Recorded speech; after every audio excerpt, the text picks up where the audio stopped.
it in there. Yeah. That's him, and stuff. What he's been reading What and stuff. he's deciphering. Yeah. I could have shipped those directly to him and had him but I was like, oh well, I just send it to y'all, as a general and such. So, but we'll go over that a little bit here in character as well. Pull that up. We're live. I was muted. I was trying to tell you that any credits were. Why are they not here? Oh, I'm muted. Hi everyone. Hey everyone. This is episode 22? 24. 24. Oh, I'm behind a few. My bad. We are not professionals. No. We're just having fun. We're having fun. This is real, guys. So episode 24 of the second book in the Into the Unknown. We're in the zombie city and city of the undead, excuse me. And we're in the zombie, shall we say, book. This is Welcome to the Jungle chapter. As we are entering the actual city today, and we're going to go visit the market, they say. Let's visit the market, they say. Let's go find some goodies, they say. Alrighty. We have been to the underworld, the crypt of the snake god and his follower, the vampire lord. He has been encased in gold, thank the gods. And our heroes didn't actually have to deal with the vampire lord. But they did find his treasure chest. And the DM tried to kill the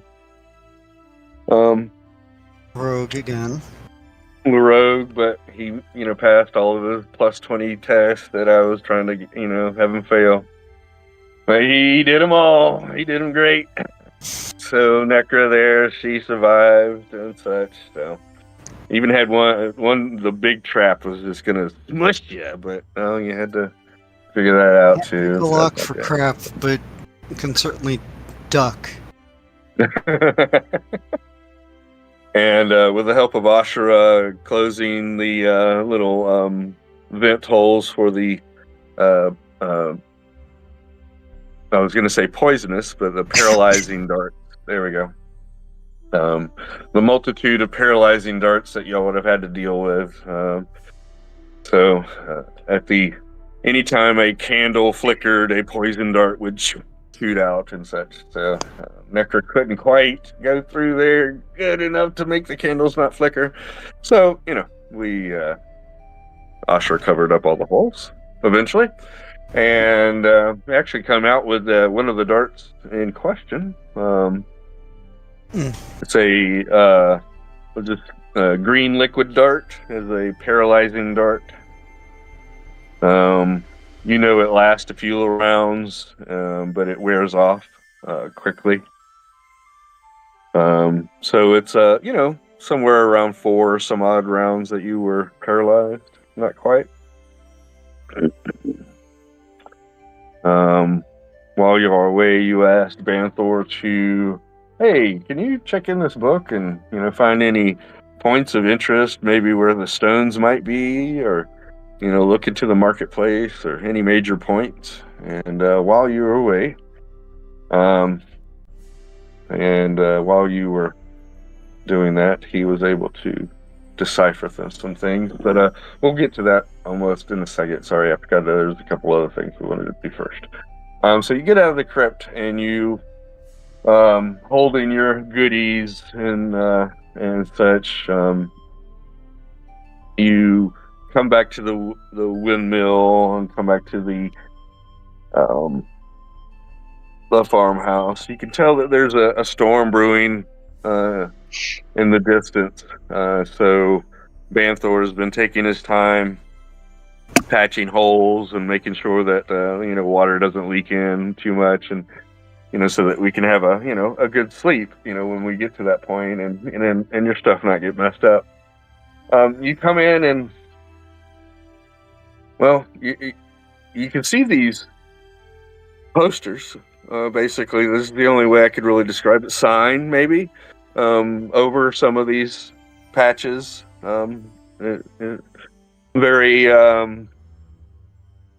well, let me look at something. I don't know the skill level of these. Let's see. These drawings.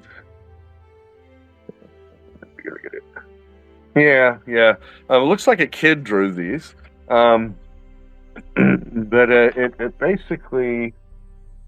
I'll give you what it looks like here. So give me a second. I mean, this button. There we go. Yeah, that's it. Okay. And I'm going to put this in the in-game chat. There's these signs that say "Do not touch." There's a couple swords laying on the ground, and a rough drawing of an elf-like creature in armor, grabbing what it looks like cloth and such, and it says "Do not touch" on a few of these patches that have been made on the inside of the farmhouse, in pink ink, it looks like, of some sort. When you come in, why does it say this means you, Kellum? When you come in, Banthor is sitting on on his bedding, looking at his book, and he just kind of looks up, and Here, you're back.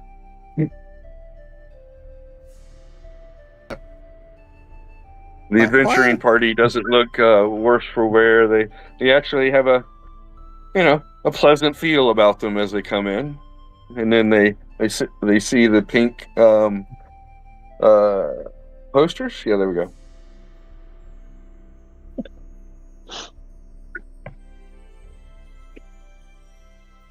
And Helen asked the question. What was your question again, Kellen? Why am I being called out on this poster? What have I done? So I remember while I was deciphering this book, you had come in and decided to just acquisition some cloth from a patch that I painstakingly put up so that our campsite would look nice and not wet. It was an emergency situation. I'm obviously not upset. I'm like Banthor doesn't look upset. He's just kind of smirking.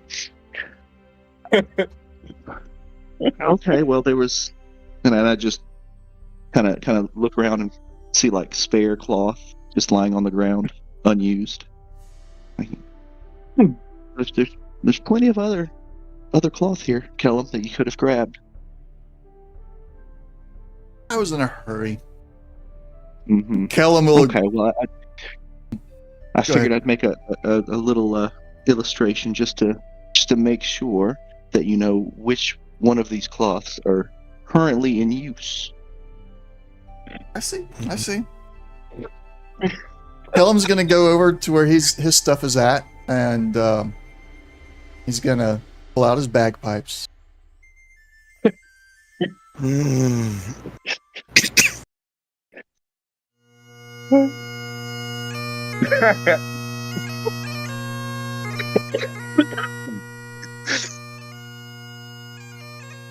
I'm just gently swaying. Asha just shakes her head. She's like, "Why does this feel like a grandfather? Not discipline, but just lightly scolding.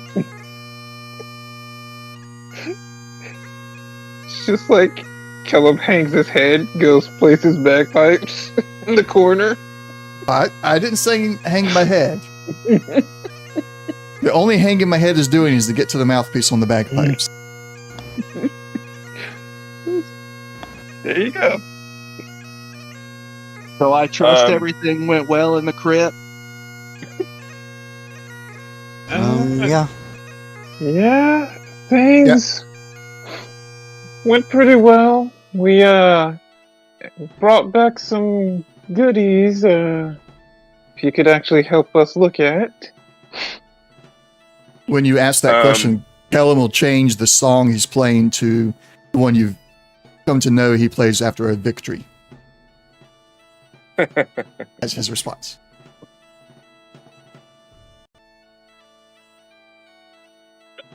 So Ashra, you said what? We actually brought some goodies that we could use your help looking at. Oh, of course. Magic, I'm assuming? You know it. All right. Well, put the book down and I'll start ritual casting. But Okay. while you're doing that, how goes you? When goes your reading? Well, I've learned a little bit about this. I transcribed a little bit. Here, and I hand Ashra just a parchment of what I've deciphered, so I can still concentrate on ritual casting for them, so they can read. Okay. So well, basically the notes that I put in the general message there, not the general. About the cursed fountain and the shadow pools. All right. And we'll say Asher reads it out loud. Okay. I can read it, or you can read it. You go ahead. Okay, gotcha. So a mystery. Yeah. A mystery. Okay, a fountain in the city center grants temporary invincibility to those who drink from it. However, the water also causes the drinker to become visible to all undead creatures for a short time. The cursed fountain stands in a haunted centerpiece in the undead city's central square. So it's actually at City Hall. Its beauty and tranquility is corrupted by dark magic. Water once flowed from the fountain's center statue, a majestic angel with outstretched wings, but now lies stagnant and blackened like liquid night. So basically it goes into describing the angel's face is twisted in a silent scream, eyes glowing with an eerie, malevolent light. Vines and moss have overgrown the fountain's edges, and the air around the fountain seems to vibrate with a dark energy. The water's surface reflects an unworldly glow, as if it's a portal to a realm of shadow and despair. Those who approach the fountain can feel a creepy sense of dread, as if the cursed water is waiting to claim them. Sorry, I don't know why the pirate is coming out in me. So that at night the fountain seems to come alive. Its water's churning and bubbling with like a witch's cauldron. The angel's glowing eyes seem to watch and wait, beckoning the brave and foolhardy to come closer, to tempt the darkness that lurks within. I think why I'm doing it that way is because the dwarven rogue is kind of he's a swashbuckler. So he's kind of he's got a little bit of a in him. The shadow pools. The rogue discovered that certain pools of darkness can be used as portals to travel between locations. To activate them, whisper the word Tenebrae and step into the shadows. He has marked. He has a rough map that he has made, and that's part of our map. Is his rough map that he has made in the book here, and now okay, Modoc, Gemma, Maria, and Wallington, as well as the high dock and the low dock. So Maria seems to be real close, actually. It's in the market area. Actually, it would probably be one of the first places that you would look for. So it's one of the first shadow pools that he found. He named it Maria because he came to this place often, and it reminded him of a lost love he had. So he named it after her. And then he describes the other places. Jim and Gemma are also merchant areas. They deal in gems and stones back in the day, so he named them that. That's the information that he's gathered from those places. There's some details about those, but you'll have to read more. Modoc is what he calls the shadow pool up to the northwest where the bridge is, and there's a large docking shipping area there, he describes. To the north of that is Wallington. It seems that it was an old wall fortification that came out of disuse, but there are things and monsters there as well that he describes, undead creatures that have taken over that. And then to the east is High Dock and Low Dock, the two bridges that are there at that docking industry. He says he makes mention that there are other shadow pools, but he didn't travel those. He said it was brave enough for him to travel the ones that he did. These may be half of the shadow pools that were there. It says that you can have each pool has a vibration, per se, or the notes I wrote. The pools all have a different vibration. 3 of these pools seem to manifest more often than the others. One to the far northwest from here along the wall. I call it the Wallington Portal. To the far east, either the High Dock or the Low Dock Bridge. And to the south end market, I call this one Maria.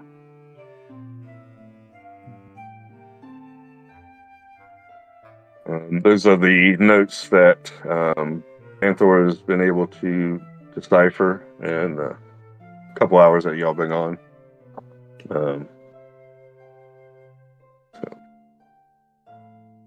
What would y'all like to do now?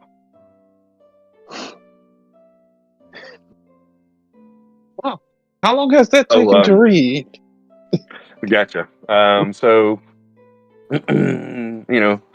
after finished reading the notes and going over the points on the map, Banthor looks up with a gleam in his eye, a little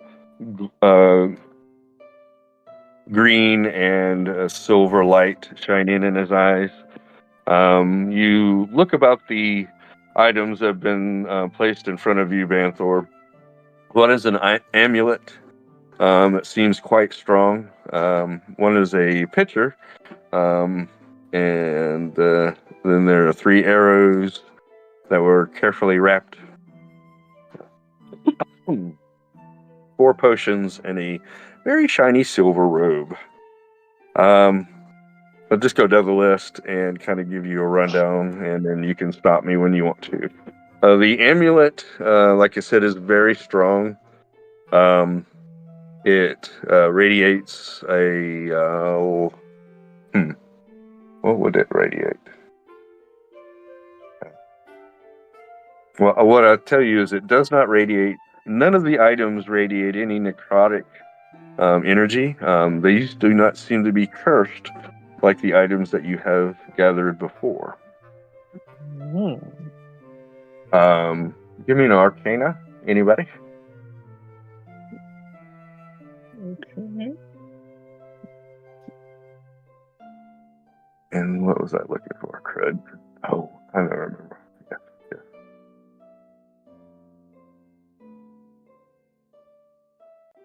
And while I'm looking, 22? Okay, cool. With a thought, maybe them being in a chest that had some magical properties has kept them from being cursed.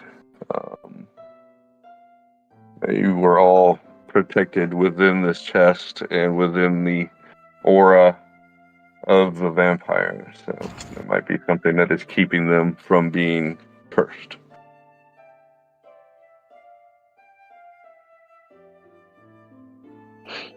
Okay. There is a possibility, depending on where items you find, they may or may not be cursed. If they are protected by some fashion, then they may not be cursed. Good to know. So, that being said, I was looking for, okay, why was this what? Come on, there's a table. I'm trying to find the item in question so that I could. Right, there we go. Divination. Divination. Yes. And then the picture has some magical qualities. Mainly, it looks like the ink and the canvas have been imbued with magical properties, so that it won't decay over time. A very, very well made picture with various metals, platinum, electrum, silver, but no gold.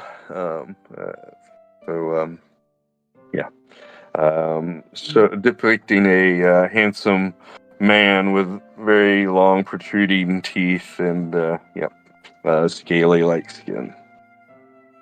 3 arrows. Let's see. They radiate. Hold on, where is it?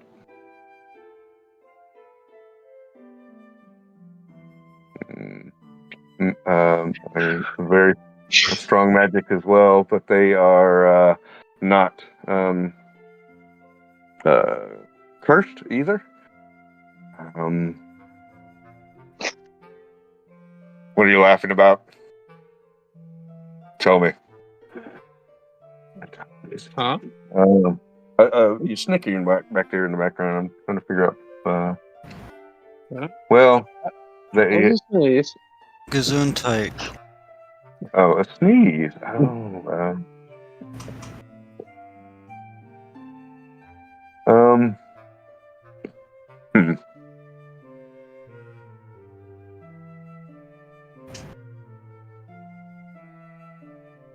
Without telling you too much about what they are enchanted, and you can see that the enchantment is strong. So basically, when I'm saying like that is like a +1, +2, +3. You can see that the enchantment on them is fairly strong. So at least a 2 or a 3 on these arrows. That being said, it also has some other properties. It seems, I can't really say without saying. Oh man, it seems like they can do extra damage to a creature type, but what that is you don't know. There we go. These are made of various metals, and it looks like the metals have solidified on the outside, but not on the inside. So that you could see like a liquid, almost like mercury or various different liquids, metals moving throughout the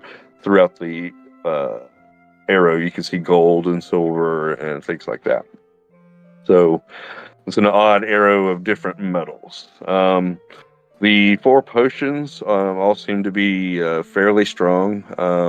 Some are probably a rare potion. They are not cursed, and they have illusionary magic. The silver robe, after looking at everything else, is up there in the higher echelon of magical items. This is a brilliant piece of work. It combines a couple different magics of illusionary magic. A couple different illusionary spells have been placed upon this robe, so it can do a couple different things. What it is exactly, you're not exactly certain. Let me look at one of them just to kind of give you an idea of how strong it is. Let's see. So it's a combination of 2 items. One's an uncommon item, and the other is, so it's 2 uncommon items. So it's like a rare magical item with a combination of these 2 things. So, any other information? Basically, you know that the robe has some kind of obfuscation properties. It also has a hood that can be put up on the individual. So the potions are all the same. The arrows are +2, +3 with some other damaging property. Not an element, but a particular kind of creature. And the amulet has some divination properties. The amulet and the robe need to be attuned to be able to use. Does anybody have tools like potion outside of the herbalism? What's the other one? Alchemy? Alchemy supplies. Mm-hmm. That was what I was going to ask, and it's like, anybody have alchemy supplies or herbalism kit? Well, I know Banthor has herbalism. I can. So, you can? Oh, yeah, that's right. You can change you can add, because Shatterkai. you can. Well, I've got 2 different ways to do that. Yeah, so alchemy supply and herbalism kit can identify those potions. Mm-hmm. I would go more alchemy. The herbalism kit will help. Mm-hmm. But it may not give you. It's going to be harder to use. The DC is going to be harder. Though Necra currently has herbalism, so the 2 of y'all could work in conjunction, or you could change up your tool set, Necra, however, and use the alchemy. So you could do a test right now. It won't affect anything. It won't, stuff like that with the herbalism. And then if you don't figure out what it is, then you can, do alchemy. Banthor will pipe up and say, there is a saying we have during our alchemy training is if you ever confuse a potion for an empty bottle, it's usually an invisibility potion.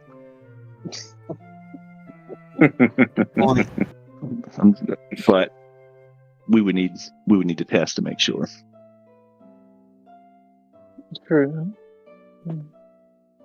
Oh, you all start off with inspiration. Just to remind you. Right. Did anybody take any wounds or anything? Kellum, are you wounded? I've got 3 wounds. I should be fine. Okay. All right. Yeah, a short or long rest will take care of that. Yeah. in order to even get the thing I need to do a short or long rest anyways, so. Yeah, I kind of figured. You want to try an herbalism test? I'll have. Yeah. You can. I'll. Whoever has better at it, give it advantage. I guess. How would that play out? Herbalism kit. Oh, just Arcana. Yeah. I just you can roll Arcana. Whoever's has Arcana with herbalism kit would give you proficiency basically. So you'd add your proficiency to your Arcana roll. It'd be a +4 for me. Yeah. Well, actually, Necra. Necra is proficient in Arcana. So with the herbalism kit, that would give you a +6. Okay. So you can roll +6 with advantage. Alright, so. And guidance. And guidance. Okay, so 17 17. or. Okay, Yeah. we'll go with 17 plus D4.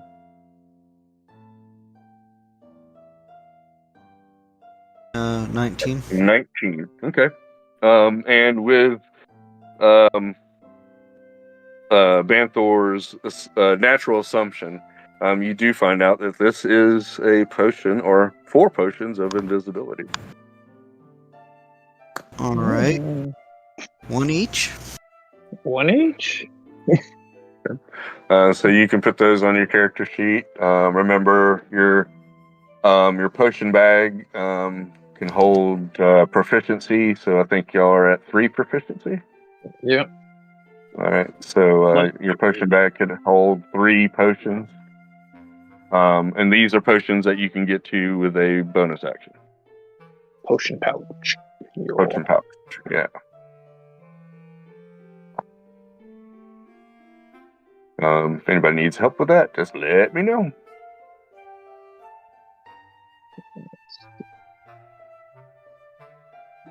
And that way you can also see what they look like and what their what it can do. I'm slapping that one on my belt. And so Wait. what the robe did, the shiny robe does what now? We don't know, but it has We don't know. 2 uncommon properties. Based like properties from 2 uncommon items. And it has to be attuned to. Yeah. That's what we know. But it's not cursed.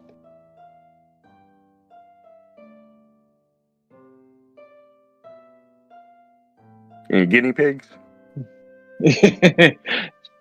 The amulet and the robe both are attuned items, but they're not cursed. We can hold.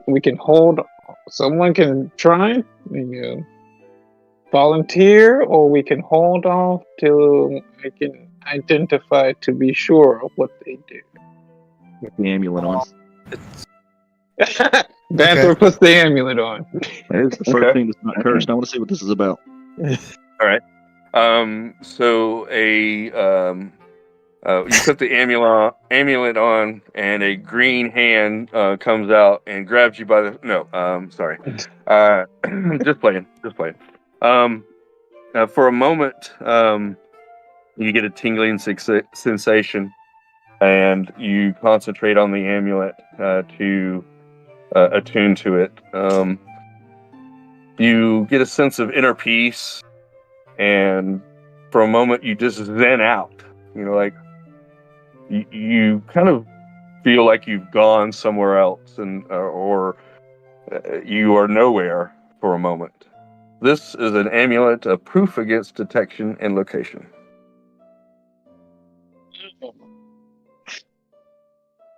Alright, so I'm assuming Necro wants to grab that robe and put it on.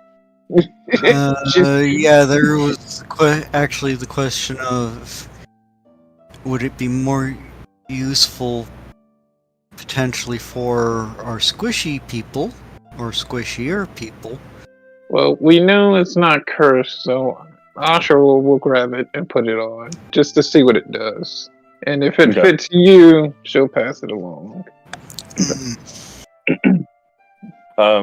So after a moment of meditating on the amulet, you get the same sensation of a peace, and for a moment you zen out and feel like you've just disappeared.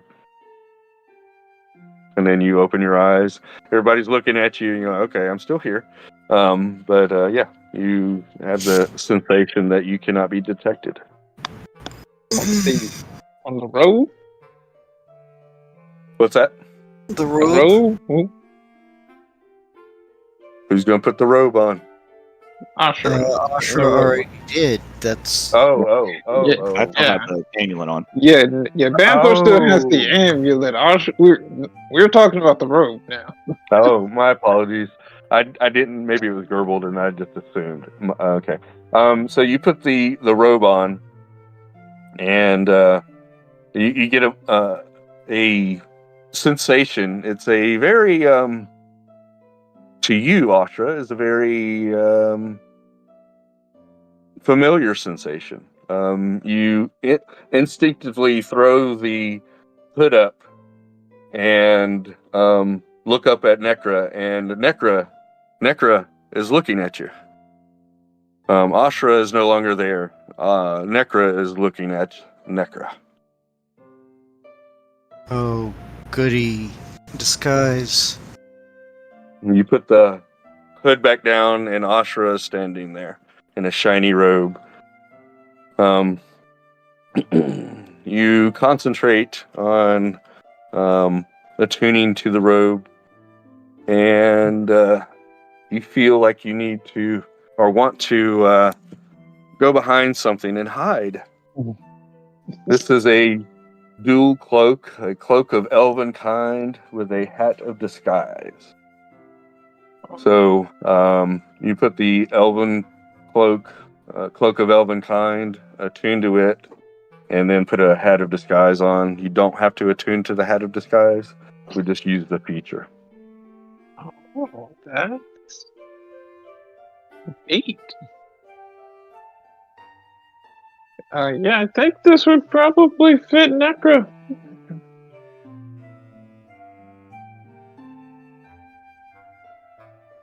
Yeah, make you more. Well, Dave, do you need to even be more stealthy? You can all. See, you have disadvantage even more. You have to. Oh, ow.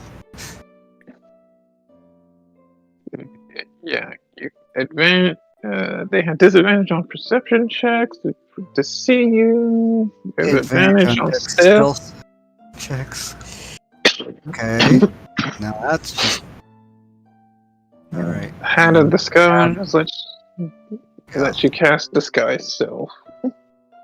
As you look at these items a bit closer, it seems that they all came from the same source. They're all made the same, with a silver lining on the potions, engraving on the arrows, except for the pitcher. The pitcher was made by a different artisan.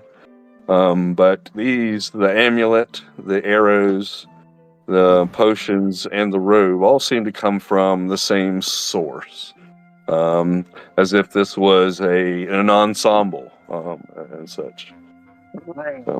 So this is from somebody who was trying to stay undetected and unseen and hard to find. Mm-hmm.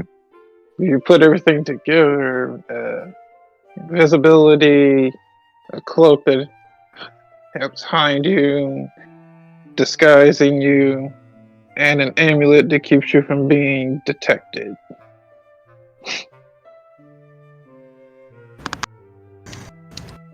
That might give you some insight to the purpose of the arrows? Yeah, seems like ensemble for someone who was trying to hunt.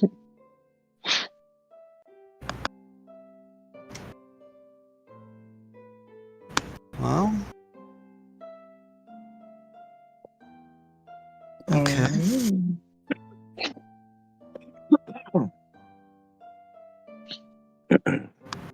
She's wearing the cloak, and she's like, I do like the fact that it changed and looked like other people.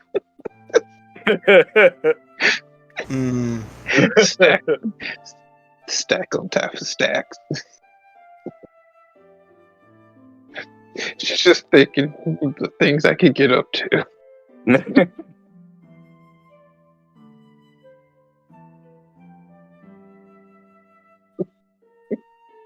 But she would share what she's realizing from this cloak robe. Mm. There is actually two things here, though. One, it would be beautiful for Necra. When, yes, this is just looks broken already. Oh yeah, it's broken. Um, With Necra, it is definitely broken with Necra. So. Yes. It would definitely be. Well, it's +8 with advantage on stealth checks. Nice. Oh my gosh. And that's only going to grow. That's only going to grow. Yes. Oh, awesome. I am double dipping into the stealth thing still, so. Yeah. Yeah. And then, but for Ashra, it's like, okay, so throw the cloak, well, hood up, stand still for a minute, and alright, so 3, 2, 1, blast, disappear.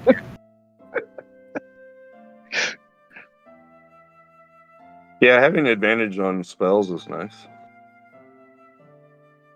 If it's, a spell attack, of course, so. And being able not to be a target is nice as well. Well, yeah, the thing, all of us could make very good use of this thing. Yeah, I mean, some people could use it better.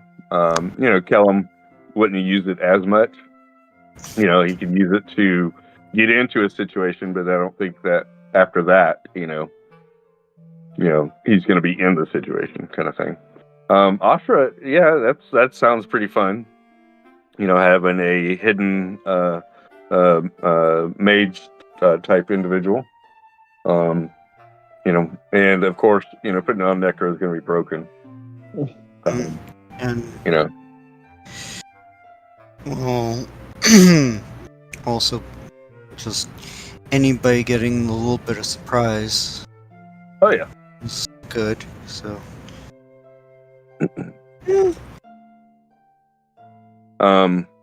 Let's see. So let's read the stats on the amulet. Let me pull it up. Amulet of proof against. While wearing this amulet, you are hidden from divination magic. You can't be targeted by such magic or perceived through magical scrying sensors. Okay.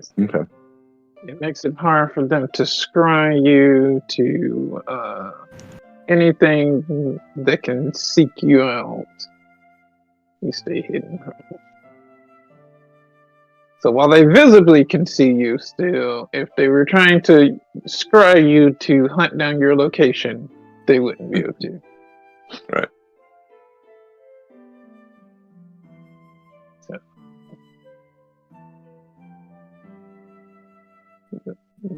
that would be good if we're sneaking into that's good. We do know that there is someone who's trying to keep tabs on us. There you go. There is a green out there. So if one of us was wearing this amulet, they would at least not know what one of us was doing. That's a sneaky brain. Mm-hmm. I take the amulet off and say I can shapeshift, so I can usually scurry away. It might be better used for somebody else.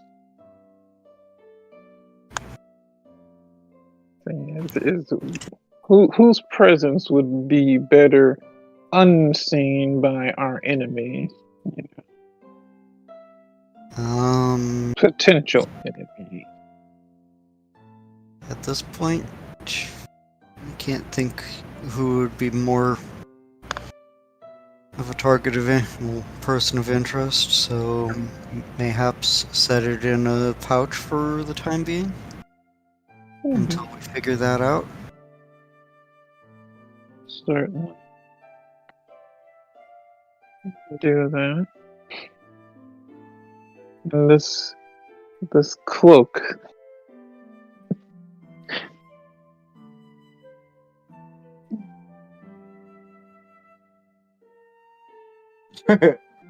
Well, So who wants the cloak? Use it plus who and or who's actually the most interested in having it. I'm not gonna lie, I'm interested in it, but I will defer to who can best utilize it. So.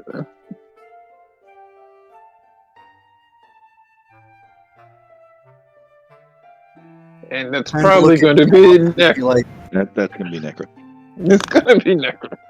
okay, I was like, kind of half look at Kellum and was like, get right up close and to get that surprise if you want. I'm not big on sneaking around. True. All right.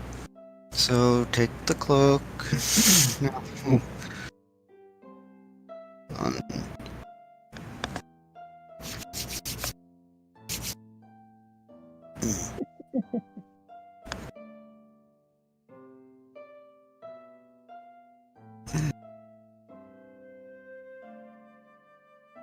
Okay. So got that.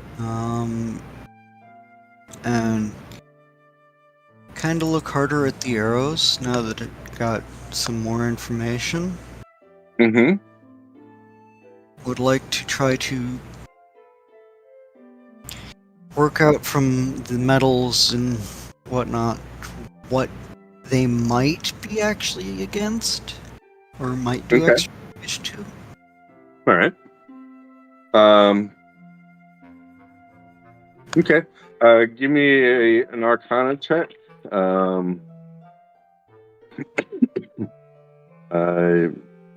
You've got enough people there. You can roll with advantage. All right. And guidance. Okay. Fish for that. Okay. 23 plus.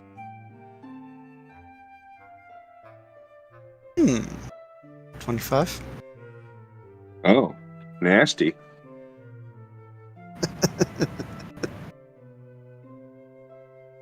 One moment.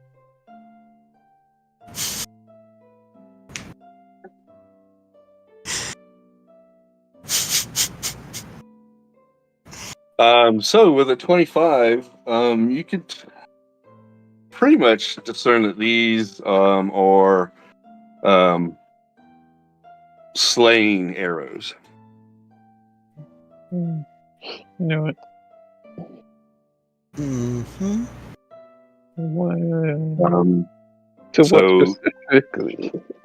it seems that these arrows are intended for one-shot use. They will break upon impact. They're fragile, but they're magically enhanced and such. You don't feel like if you dropped it, it was going to break, but you know that once you use it, and it will be destroyed. It looks like the metal liquid would enter into their bloodstream and affect them. Hmm. Instantly slaying the creature.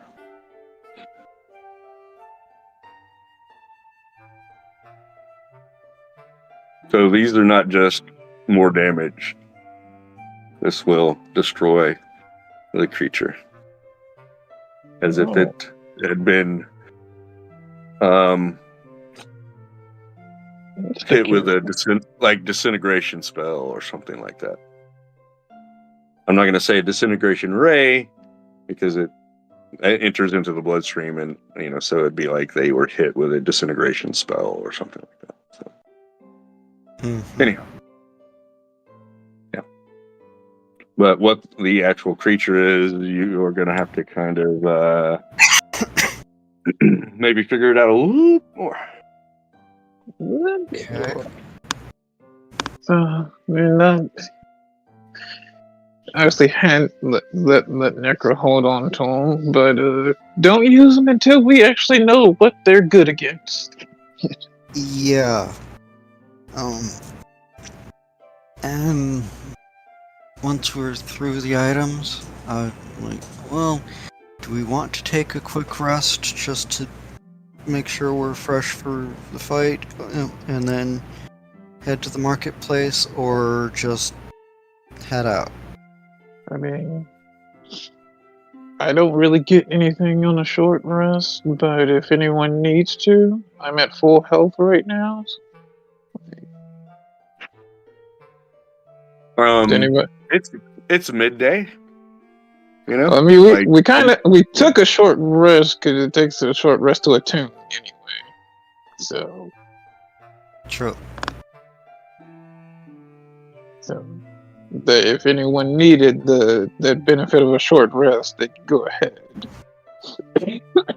Yeah, if you wanted to, if you need to, you can go ahead and take a short rest for your character.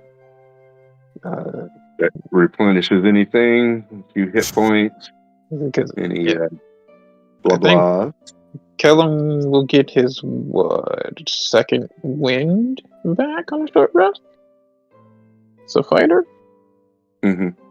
I don't remember if Action Surge comes back on a short rest.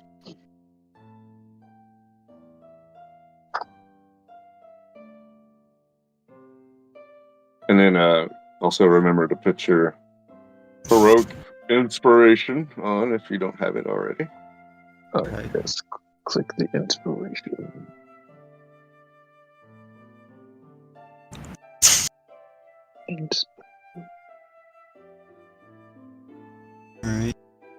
Alright, cool. Yeah, Action Surge is short rest as well. Oh, nice. That works out. Tell the group, as I took that amulet off, I tell the group, guys, I think the tree might want this. True. That would actually be better than one of us trying to use it. Especially with the defenses different from what they were. It would be good to keep the tree hidden from certain eyes staring at us. Yes, but I mean, I feel that the tree actually wants it. Poke, poke, nudge, nudge, hint, hint. The tree wants it. Well, you're in a better position than we are to... Well, you and Kellum are in a better position to know that than... Yeah. Well, especially you. Disciple. The disciple Panther. the Almighty. On the map, I put a little campfire on the south end of the map here. That is where we are, the adventuring group. These lines are farms, old plots and such. You can tell that they're, growing wildly and such. But at night, you have seen like a weird glow coming, from the farms. But from your position, you really haven't been able to see what this is. There are undead creatures, skeletons, zombies, and some spirit-like creatures roaming the farmlands, but not in any kind of numbers, just scattered and such. Making it from here to the market area will take a little bit of time if you want to do it stealthily, going from place to place and such. If you want to just march through, we can do that, and just kind of see what it takes to get from point A to point B. Doing the stealth will just take a little bit of time, and such. Marching through would take less time, but would be much more noticeable. Yeah. So. And pass without trace if we want to go a little faster. There you go. That would help our stealthiness. Yeah. Yeah. That would it that would help cut down on the time. the rest of us, because Necro is just invisible. Not quite. Well, not during the daytime, but this cloak will certainly help with that during the day. Cloak and pass without trace. Necker just stops existing until they want to exist. Yeah, she just not there. But yeah, I would say the Vanthor holds on to the amulet because he's going to give it to the tree. So hold on to that, and that's it. Yeah, let's pass without trace, stealth our way through, and get a move on. Right. Let's see. So, do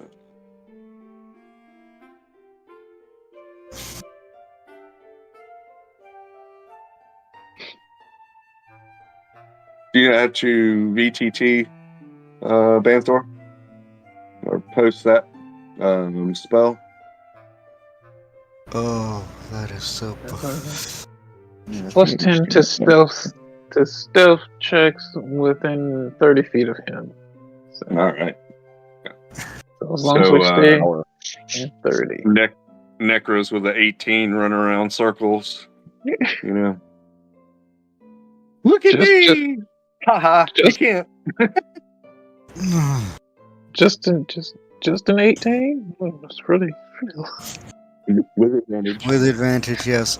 But I would make a reference, but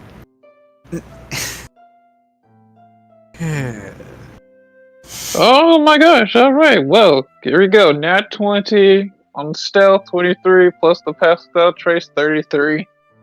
Yeah. So you taking a there you go. Yeah. Yep. 31 here. So even if you failed, the rest of the group would pick up, and stuff like that. And accuracy, there we go.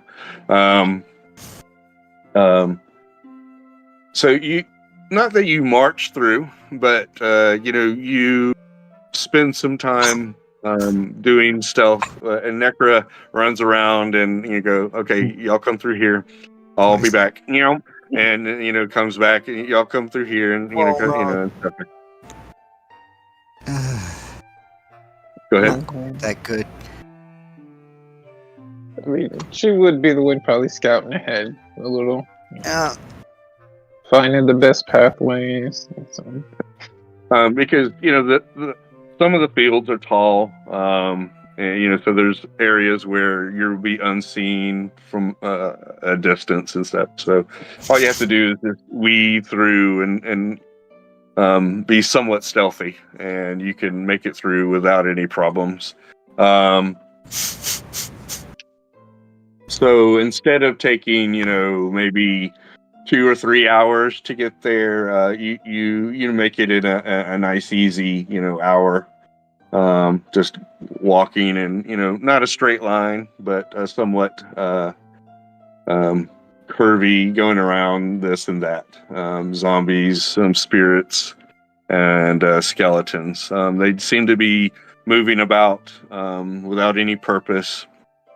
Some of them, may pick up, some vegetables and then walk and then drop them and then go on and do something else, so they don't seem to be moving with a purpose, just mulling about. As you get closer to the city proper, the density of the undead will increase. It does take a little bit of time to make it past some of the houses on the edge and actually enter into the market district. When you approach, everybody give me a Arcana, no guidance, just kind of like a perception. Okay. Oh, 18. Nice. That one. Well, you're keeping us invisible, so. You're keeping us from being heard. Let's see.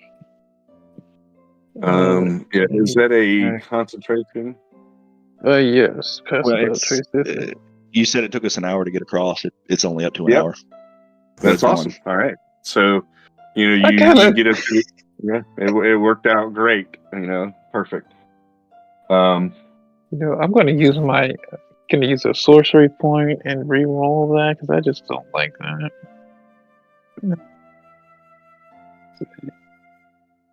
That's not better. So, let's see. What were the rolls again? Okay, you got an 18 and a 15. Okay. Callum. Yes. You naturally, being a drow, you were looking for the shady spots, the dark places, to walk through and stuff. It is getting late in the day anyhow. Not late, but, you spend a little bit of time going through the items and talking about things. And then the hour walk over here. So 1, 2, 3, 3:30, 4 o'clock. Not late in the day, but so you do have some shadowing.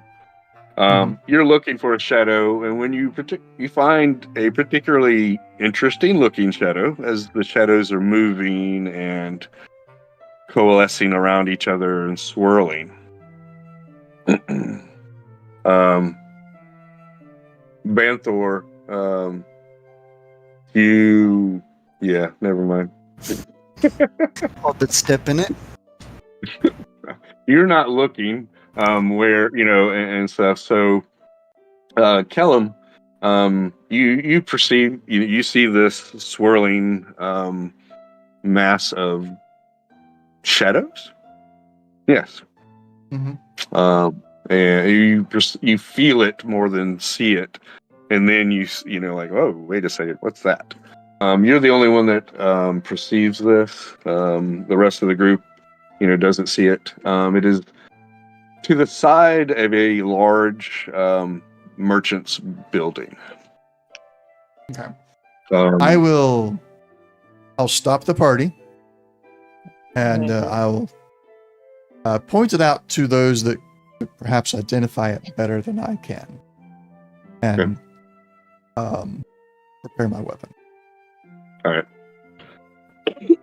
Banthor, when you now look at it and perceive it, it looks very similar to the description that the rogue dwarf put in his notes about the shadow portals. This could be Maria. Maria.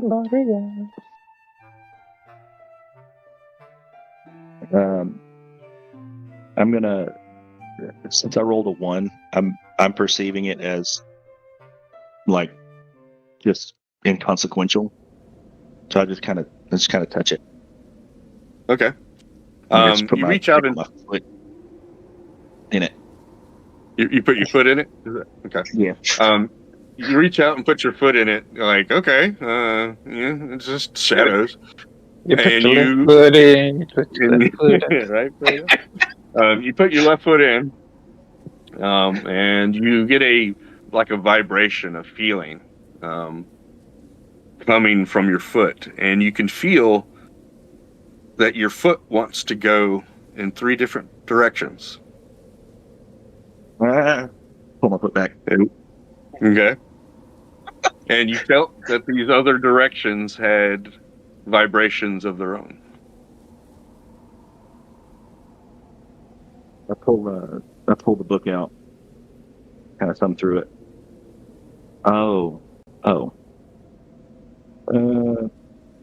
Guys, I think this might be one of the teleporters that this book was referring to. Yeah, I was already looking through the papers again. Is this Maria? I believe so.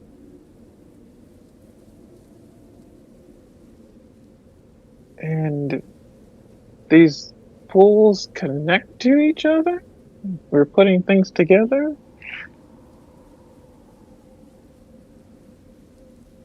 Like, jump You want point? to put your right foot in? Can I Arcana it? That we're close and like actually studying it? Yeah, you look at it, but you don't get any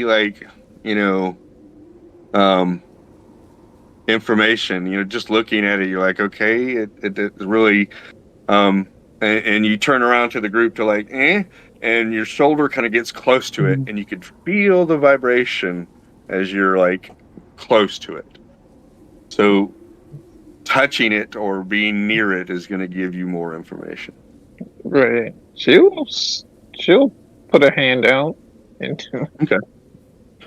You put your hand out and you could feel the vibration of this, and you could kind of feel a tugging sensation, but without putting your hand all the way in, you can't really get any more information from that. You can give me an Arcana roll from this position. Though. She'll stick her hand in. Is what I'm saying. Okay. All right. So you put your hand in. You can feel a definite tugging. Got it. Just in case, you could feel a tugging in 3 different directions. It's like, it might be, you get a confusing signal and such, but you want to go ahead and roll your Arcana? 21. All right, cool. With a 21, you can feel 3 separate vibrations. One of the vibrations is coming from the northwest. And the other 2 are real close to each other, and they feel like they're coming from the east. Okay. She'll bear that. Kind of just pointing with her other hand where she feels the tugs. Yeah, you're like, one's kind of tugging, and I'm just going to give a direction on the map, so the rest of those kind of going in that direction. She's pointing first, and then the other 2 are coming from this direction. It's like those 2 feel closer together in that direction. I'm assuming the buildings are blocking sight, so we can't actually see the docks or anything. No, you couldn't actually see the docks, but I mean, you have your notes, his rough map, things like that. So if you kind of line them up, you could kind of like, okay, she's pointing over, and dock might be Wellington in one direction, and sounds like high and low are both active. So, and if what he's saying, these are connecting to each other. We could have been using these to get to those other spots quicker, other locations. While y'all are, examining this, you do hear some motion, calamity of some sort inside the building that you're standing next to. There's somebody inside there mulling about. Okay. Yes. While the exploration of that is being done, I actually would like to track the sound. Okay. Give me a stealth and perception. There's Necra about to go off again. Yeah, that was not wonderful, but we're Not terrible. rolling low on those. Really? Good. Okay. Look, you rolled over a 10. You're good. You come around to a window and peek in, and you can see a couple skeletons bumping about inside.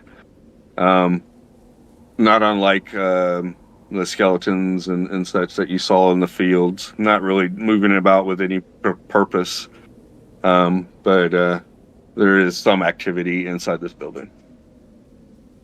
That being said, you notice that some buildings are in shambles and there's nothing left of them. This is a building that has stayed erect and such, where others have gone into ruin.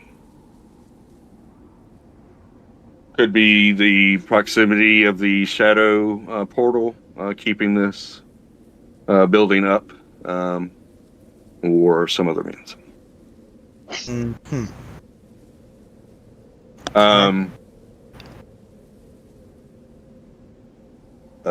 Give me another Arcana, Astra.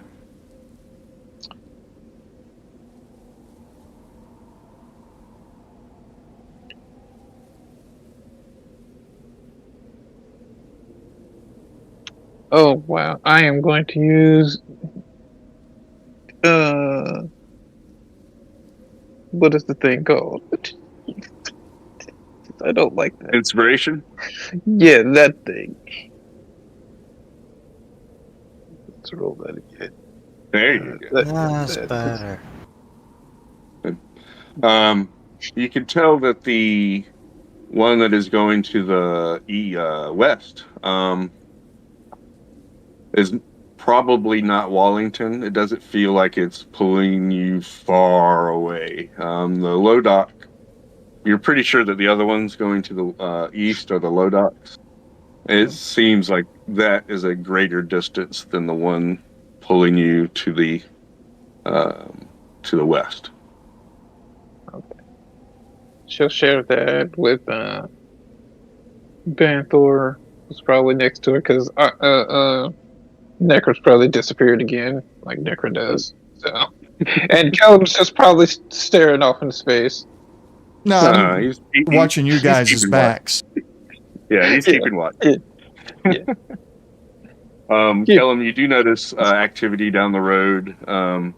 You see a far down the road. So we're talking, 5 or 6 blocks down the road. You see a wagon being pulled by skeletal horses, and some activity with that. You can't see very well since it's far away, but you can see this wagon being pulled around, and there's some kind of activity with that. Okay.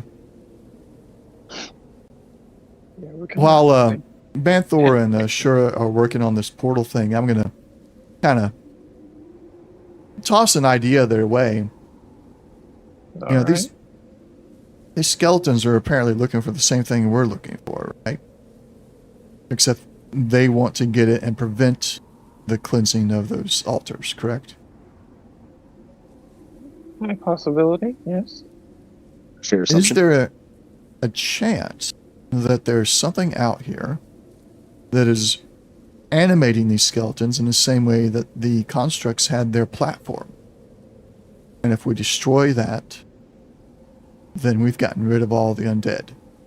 And don't have to worry about them anymore. Something to think about while you're working on the portal there.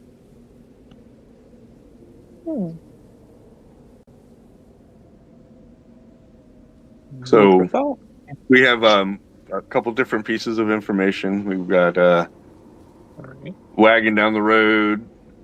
We got the skeletons inside the building, and we have a portal.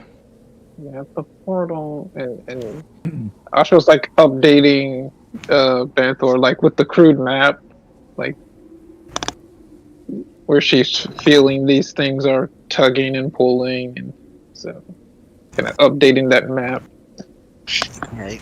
Is that wagon coming towards us, or can I tell yet? The wagon was kind of coming towards you. It basically came into vision, and then shortly after it stopped, and you could tell that people, I'm going to say people, got out of the figures. You know, the figures dismounted and started mulling about the area. Okay. So, but with purpose. Yeah. Not just, they're looking for something moving about, but you can't really tell exactly what's going on. Okay. The thing it does. They're about 700 feet away. So, Right. The question is, does Kellum and or Necra come back to the fascinated magic people and say, hey, there's activity going on? Right. Well, as soon as I ID'd what was there, I was going to come back. It's just... Yeah, Gotcha. and Kellum is no more than 10 feet away from you. He's actually guarding your persons while you're distracted. Yeah. Necra comes back, and Necra, you can see that Kellum is looking at something down the road as well. Go for it. Yeah. So I kind of follow his eyes and like, okay, that's a thing. Target practice? I don't know we're here yet. We True. alert them to our presence. We could draw more towards us. Yeah. Now, I'm fine with that. I don't know about the magic guys back there. Oh, I mean, better we get the jump on them than they get the jump on us, right? Yeah. Oh, by the way, the noise in the building that you may or may not have heard seems to be another couple of boneheads milling about, so... Outside threat first, and then inside threat? Sounds good to me. At least, let's see what they're looking for. Perhaps it'll be something of interest. Kellum is going to reach for the lantern that Necra has for... oh man, I forgot her name now. Maxie. Maxie, yeah. Maxie. And he's going to put it on his belt, use his cloak to kind of hide what he's doing from, because he's getting ready to cast Dancing Light. So he's trying to hide the light, get it inside the lantern and cover it up so he's got it ready to go. Okay. It's proven to be a useful distraction. Right. It looks great. It's just like ever since we were using it to dance around with the zombies while we were shooting from above. Yeah. It's just been great. Oh. And as he finishes casting it, he looks over at Nectar and says, I'm going to have to get one of these when we get back to town. Referring to the lantern. We are in a marketplace. Perhaps we could find one. True. One that's in good use. Yeah. Let's see if we can do our best to kind of get up close, see what the carriage is doing, and then get the jump on them. Are you all done with the portal? That one? Hey, going? It's not going anywhere, so we can, as far as we know. I need to check that. The information you have, you don't have any information. Banthor didn't find that as of yet. Mhm. Yeah, but if you did some more investigation, you could probably find some of that information. Right. What I'm saying, she's like, as far as she knows, it's not going to disappear if we leave it alone. Right. Hey, Callum? What was that? Do you think you could lure one of those guys into the portal? I could certainly give it a try. I am an alchemist, so I'm an experimenter at heart. I mean, I think remotely teleport things. I understand, but sending something else through, we wouldn't know what it would do, where it would go. All right. And What I want to know is, if something's giving us trouble, we can just send it away. True, but what if we have to go through? What if we decide to go through ourselves, and we end up where it went?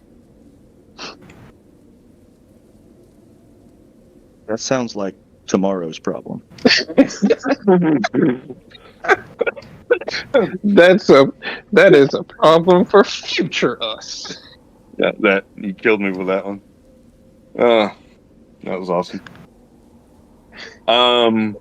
So there are, from what Necra said, some skeletons inside the building. Yeah, let's see if we can grab one of those. They're closer. They're probably more in range of my dancing lights. The dance. Perhaps while Kellum lures one from the house, Necra could sneak closer to get a clearer vision on what the other ones are doing from the carriage, cart, whatever. Mm-hmm. Well, let's look into that. Let's see. What the spell itself can, as long as it's the right size. What was that again? This is one of those times the GM ruling is required. Yeah, true. What was the question? Disguise. And he... Oh, the disguise still? Yeah. If you disguise yourself to be a skeleton or a zombie? Yeah. Let's see, what is it called? Hat of disguise. If it does allow it, I can form the dancing lights into a humanoid body, and we put the hat and the cloak on it, and it looks like a skeleton, and none of us are in danger. Well, It does have to attune. Well, and the cloak would just go through the lights. yes. Oh well. I also just kind of have the spell semi-permanently anyways. It's one of your spells as Gloomstarter. Yep. But that would cost you your spell slot. Yes, it would. This isn't you cast it without.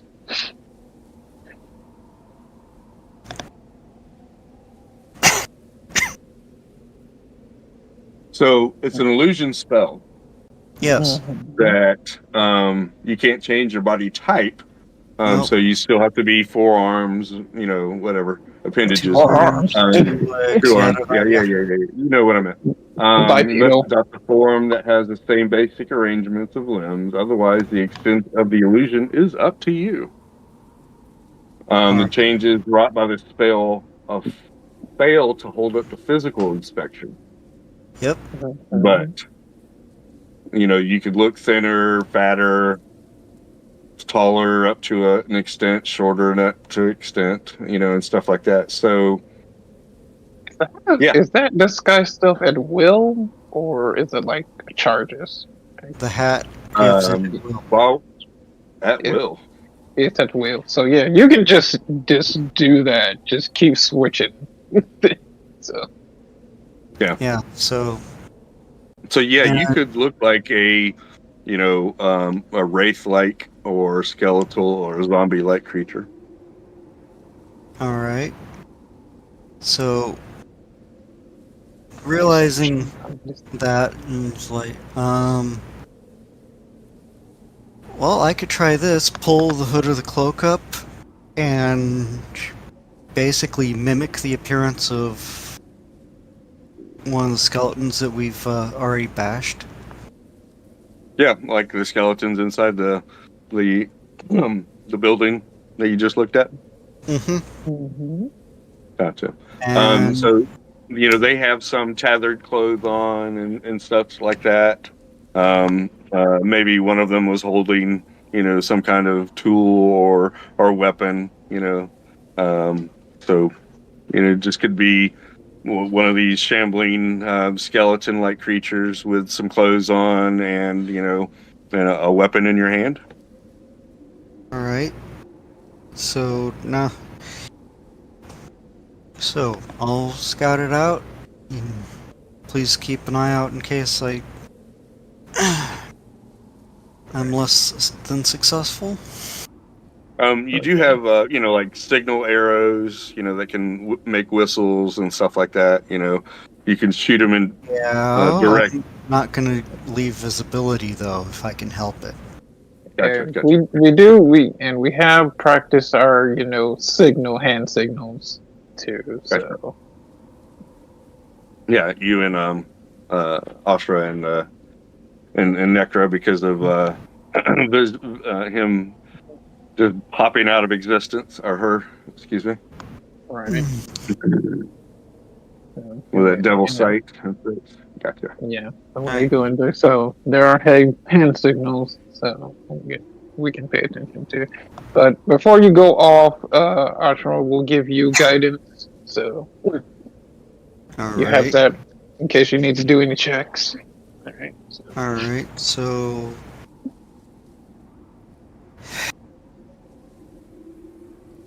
I'm going to roll your stealth.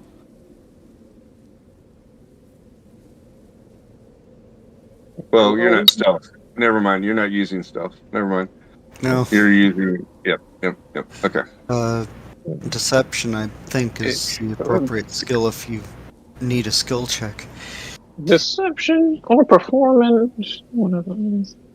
Either way, it's not good. Yep. So I rolled that off screen for you. Yeah, and I see it. All right, so down the road I go. Don't forget you have the guidance to add to that. All right. A very good-looking, not as in good-looking, but a very well disguised Necra walks away from you, looking very much like the skeletons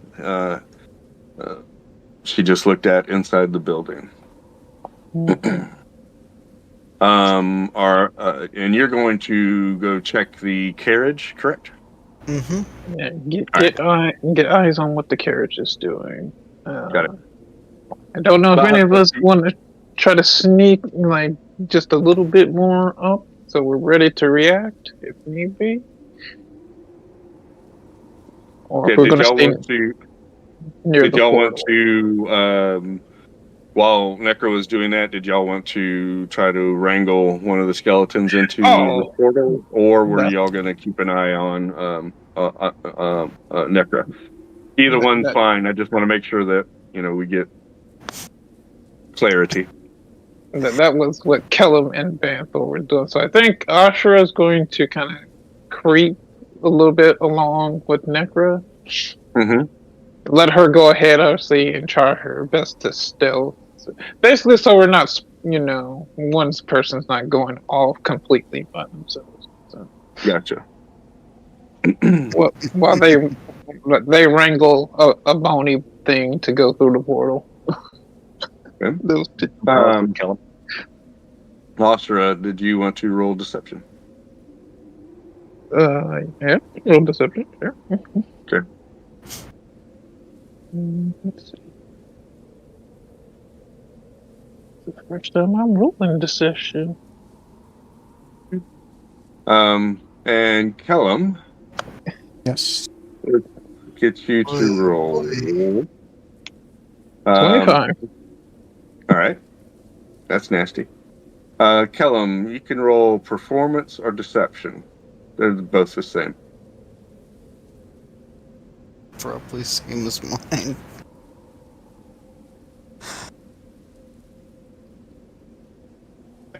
Um, 10. All right. Okay. Good. You didn't fail. You didn't do a great performance, but you didn't fail. All right. So Nekra and Ashra, to a certain extent, make their way down the road towards the carriage. Nekra, you're staying in sight and just moving down the road. Mm-hmm. Okay.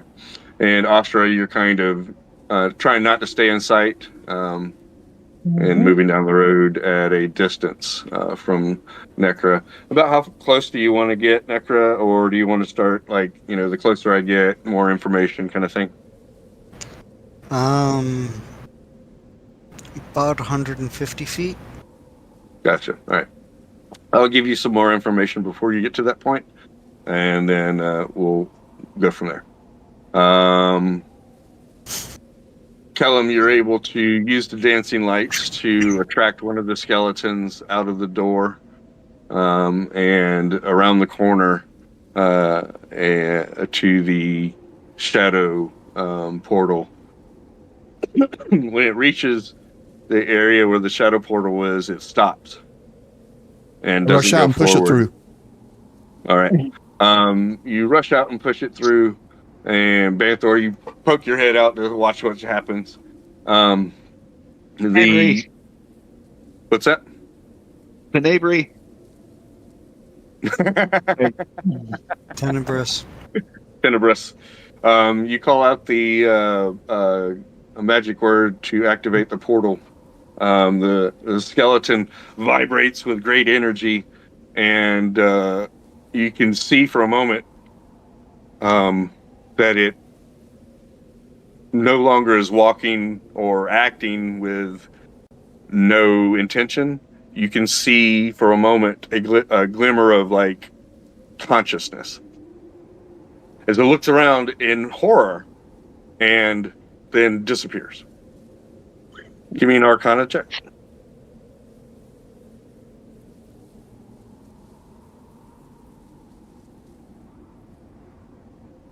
$13. I'm guessing no guidance. You're pretty sure that it went to the west.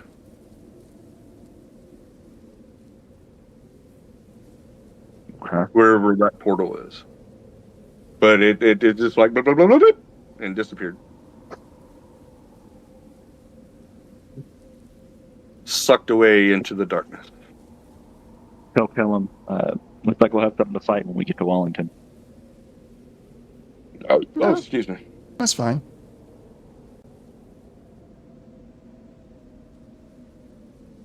It didn't seem to harm the creature, the skeleton. It just got sucked into the darkness and went to the west. I think the biggest piece of information, though, is that it recognized that something was happening to it for a moment before it disappeared.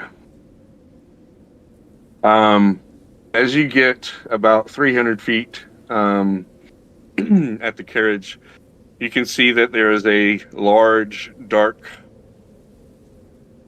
armored creature with a two-handed sword standing as a guard watching what is happening there at the wagon. You can see zombies going out and capturing other undead creatures and putting them in the wagon. Okay.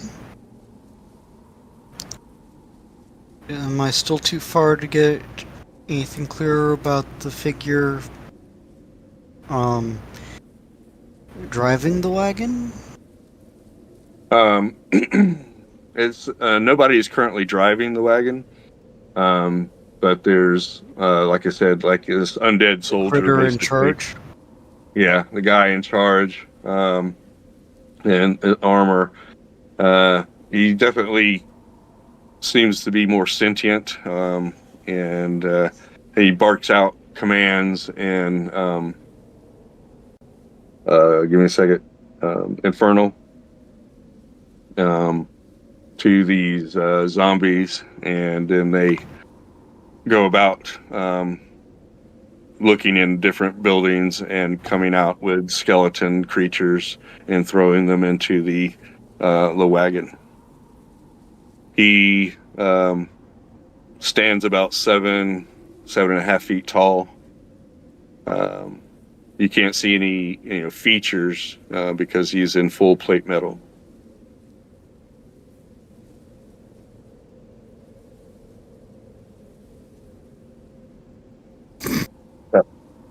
Did you want to get any? Literally, yeah. Yes, I was hoping to get closer. Okay.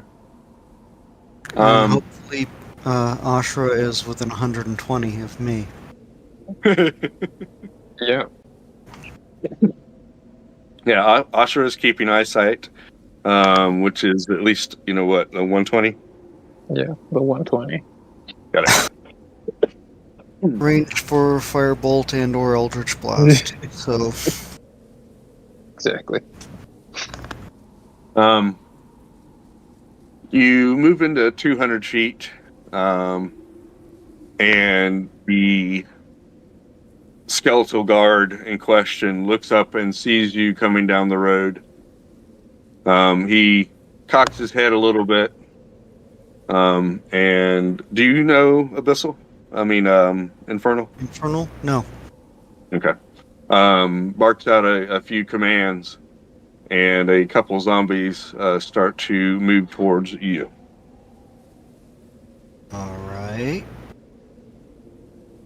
They're coming down the road in your direction.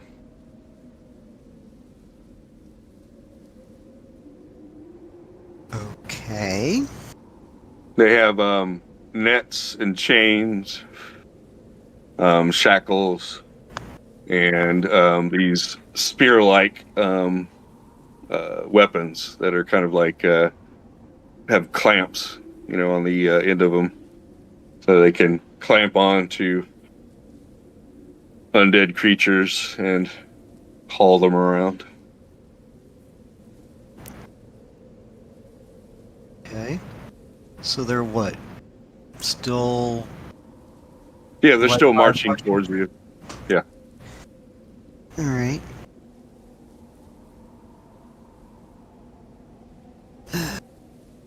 Why can't we have the Z-net up? It would be great now, wouldn't it? Yeah. You notice there's about a dozen or so of these zombies that are wrangling skeletal creatures up and throwing them into the carriage. You notice that there's other undead creatures that they are not concerned with. They're wraith-like creatures or zombie-like creatures, but they only seem to be interested in the skeletons.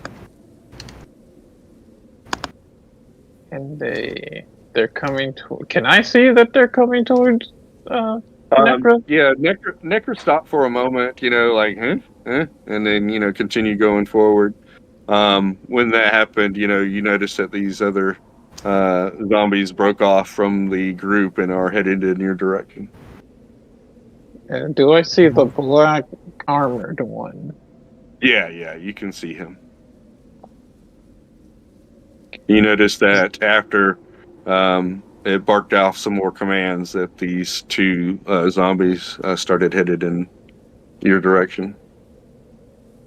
Where the other zombies are only there around the cart and those buildings. These two have moved off from the cart and are headed down the street in your direction.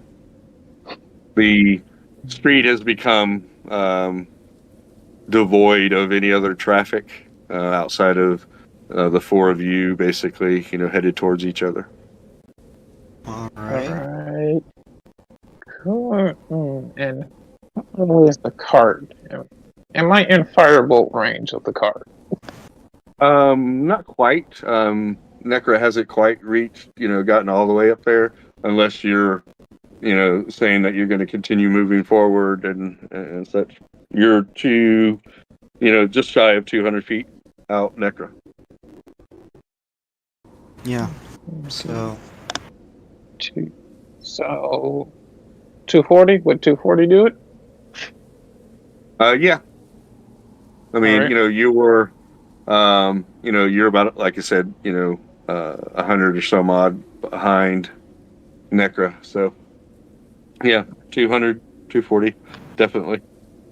I am going to distance spell firebolt and aim for the cart. Okay. Yeah. So that will double my range to 240. From 120. And I'm going to shoot at the cart and basically try to get their attention towards the cart and not Necra. Okay. Roll Arcana after you roll your. Is it an attack or? It's an attack, yeah. All right, roll your attack and then roll Arcana. Okay. Question. They don't notice me. Do I get an advantage on this? It's not going to be hard for you to hit the cart. So. 14. Okay, so you hit the cart. Roll your damage, and then let's do the Arcana. Okay. It's 12 fire. Oh, And, that's a big yeah. and then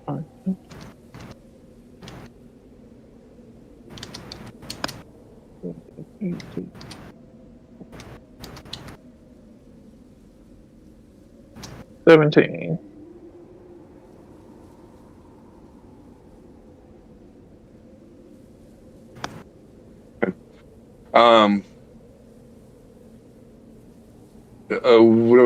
What are you talking about, Necra? Exactly. The zombies. Are you talking about Kellum? You talking about Kellum or the zombie? Okay, got it. Yeah. How long did that experiment take? Versus how long did it take to move 500 feet down the road? Gotcha.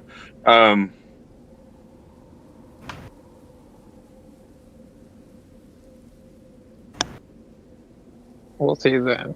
And that's also another reason for the firebolt. If they pick up on what was that crashing, burning sound, they would focus in on what's that.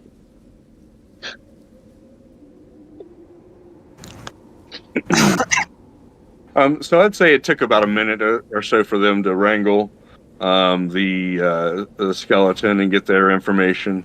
Took you about the same amount of time to get down the road. All right. So they're pretty much done with their thing while you start to get involved with your thing.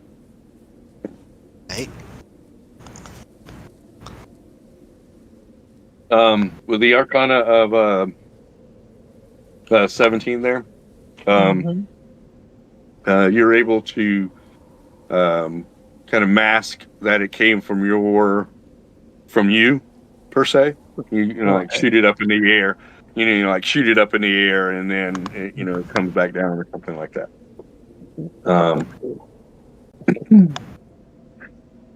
So it's not a streaking bolt going past Necra, and smashing into the cart from your direction and such. So go ahead. I made it arc. Yes, you made an arc. Yeah, so you controlled it enough to arc over and such. So, Don't try that in a confined room. You'll just hit the ceiling. So, Right. don't try that again, while you're inside. It's not going to work. All right. I mean, no promises.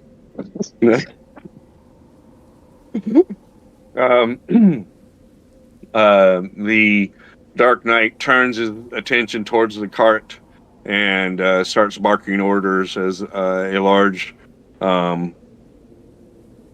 fist-like hole is blasted into the top of the cart.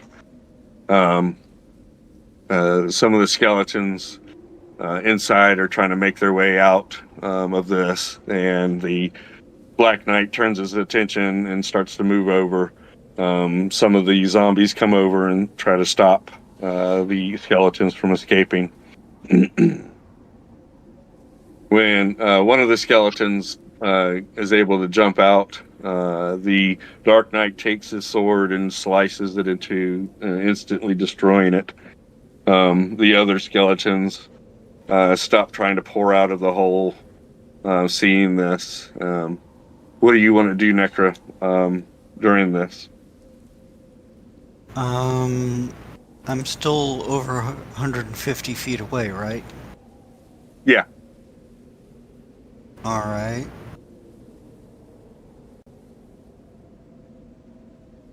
In the distance. Okay, you're gonna go ahead. Well, actually, I'm at range. I can do this anyways. So, actually, it would be what? -2 on the attack roll? What? For range band 2? I think it's disadvantage. Disadvantage if you're doing long range and you don't have sharpshooter. Okay. Well, 4 directions, radiant. At the armored thing. Wait, what's the? Is that going to be with is that going to be with the disadvantage or? Wait, how far away is she? Last 200 feet.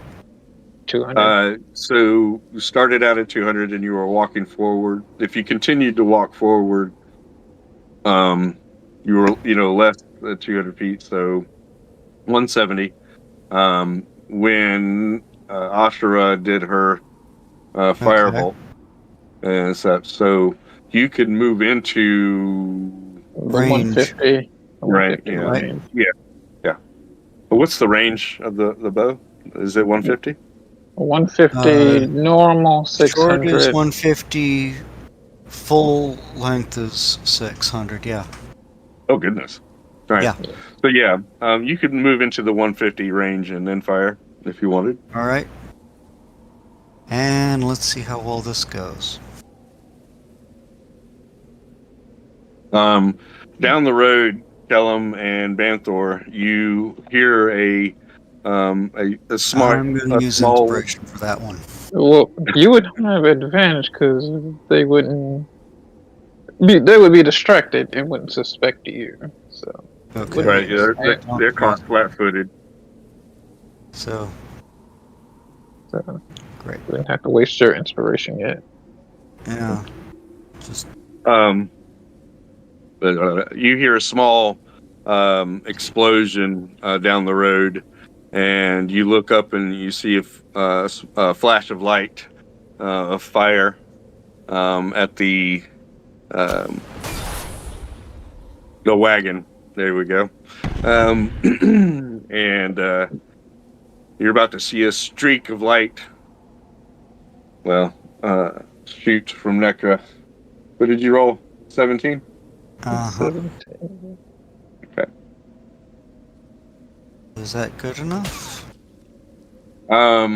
You hit the wagon next to the Dark Knight, and the wagon explodes into pieces.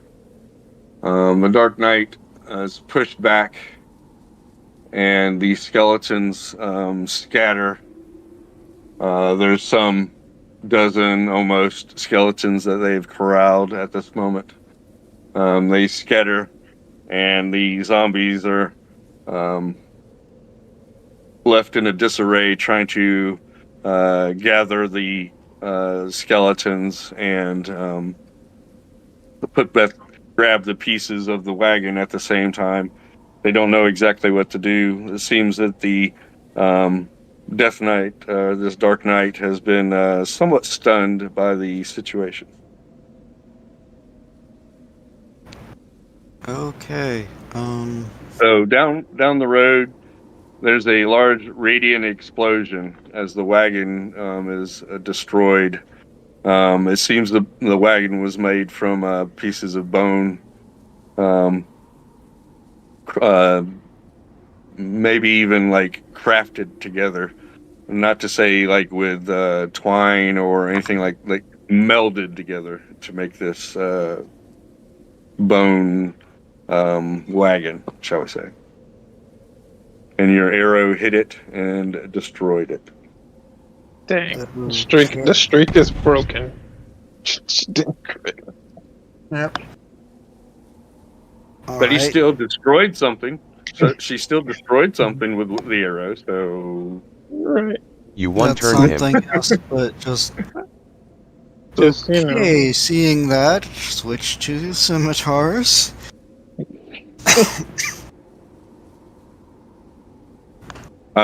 So Kellum and Banthor. There's you saw a small fire explosion and then a large radiant explosion as the wagon is reduced to rubble. What would y'all two like to do? Well, there's still. I only lured one skeleton out of the building near us, right? So there's still one more in there. At least, yeah. Okay. So I'll be keeping an eye on that while also watching to see if anything comes up from where they just destroyed the wagon at, and if they are motioning us to come join them, or if we're going to make our stand up here. Gotcha. Banthor?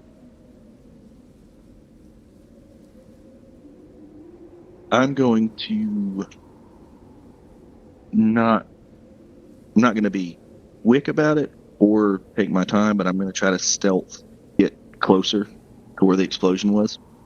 Okay. Kind of at a decent pace to get there a little quicker than I would just normally sneaking, but I'm trying to be sneaky. All right. Okay. So you can move. So you can move about, instead of the whole 60 feet, you can move 30 feet and be stealthy, or 45 feet and be somewhat stealthy. So 30 feet then. Okay. All right. You are a distance away. So, you don't see good, you see movement in that direction, but you don't see good movement. You can't see a lot of fine details or anything like that. So at your distance, somebody else from there couldn't see good movement. They could notice movement if you're not obvious. If you're being obvious, they would be able to notice movement. If you're not being obvious, you can move the 45 feet, and it wouldn't be too much of an issue. So if you wanted to do that. Kellum, you see Banthor sneaking past you, staying close to the buildings, but trying to get a little closer to the rest of the group or the incident. Yeah. Necra, what are you're pulling out your swords and moving closer, or?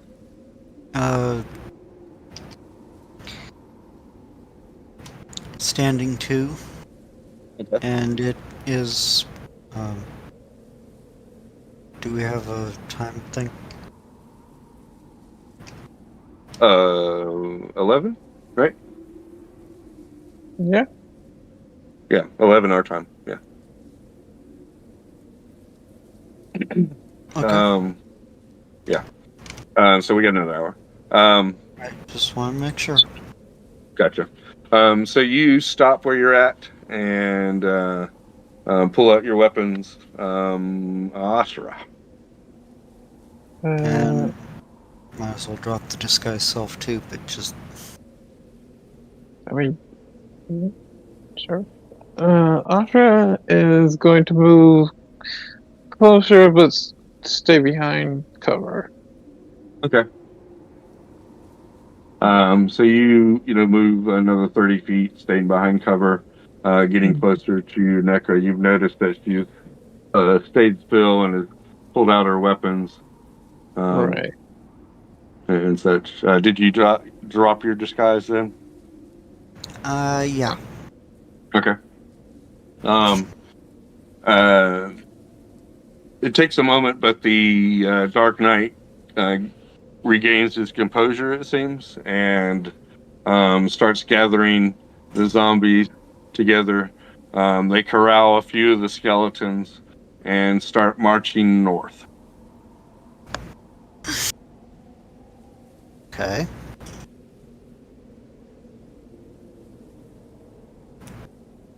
What would you like to do, Necra? Are the two that were sent to capture me still heading my direction, or are they just... No, they turn around. They turn around after hearing the commands from the Black Knight, the Dark Knight here. And Alright. they don't wrangle anything, but they make haste to the group. So they turn around and make haste to the group. Some of the zombies grab a few skeletons, and they start all marching north. Okay. And I'll watch until they're gone. Okay. They keep going north, east along this road here, and then you see them take an abrupt left and head west. Okay, when they're gone, I want to collect the arrow. Okay. You run back. You see that this wagon was forged, basically melted together bone structures of different skeletons. Outside of where it was blasted by your arrow, you see the radiant damage took its toll on it. But you could tell that this was crafted from a multitude of different skeletons. Are the horses intact? The horses were taken. They were taken away. Okay. But the arrow, you find it and such embedded in a shield like piece of bone, like a small emblem, crest. There we go. And you can't see what the crest has on it. It's been basically marred by the arrow, blackened and cracked. But you can tell it's some kind of crest that the arrow hit and made the wagon be destroyed. Okay. As soon as I've collected the arrow and got the information, I'm going to head right back to the party. Okay. You see Necra, of course, go Ashra, stealthily move up to where the wagon was, spend a few moments searching around, grabs her arrow and hightails it back to your position. The both of y'all start to make your way back, and y'all can talk about whatever when you run into Banthor. Alright, so when we're all together again, Mm-hmm. okay, that happened. As you start to make your way down the road, the area becomes more active. Where it had been silent, you could start to hear banging around in some of the buildings. And you see some motion of undead creatures inside. actually a few of them see you and like have a blank stare for a moment, and then they just kind of don't stare at you any longer and continue doing what they're doing. One wraith-like creature is ashen, like white instead of black.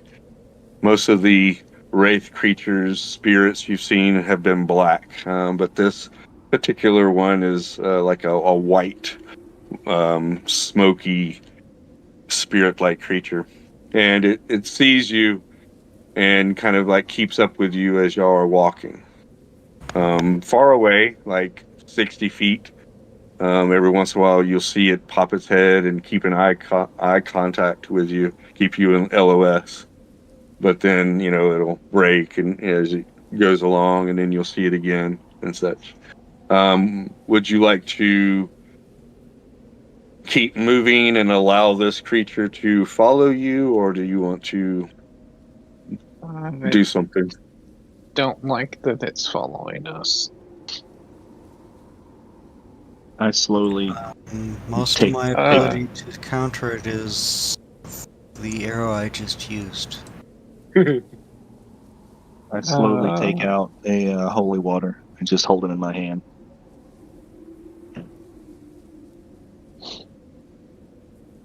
You said how far away is it? It's keeping about a 50, 60 foot range. Oh, good. Sacred flame. 60 feet. All right. Is that a Dex save? Thank you. Can Kellum shit. Stop Ashura before she casts that? You recognize her cat getting ready. What are they, like somatics or something like that? Yeah, you see her eyes are glowing and her hand starts to light up a bit. All right, Kellum will put his hand up, like on shoulder or arm. He's like, "Hang on a minute.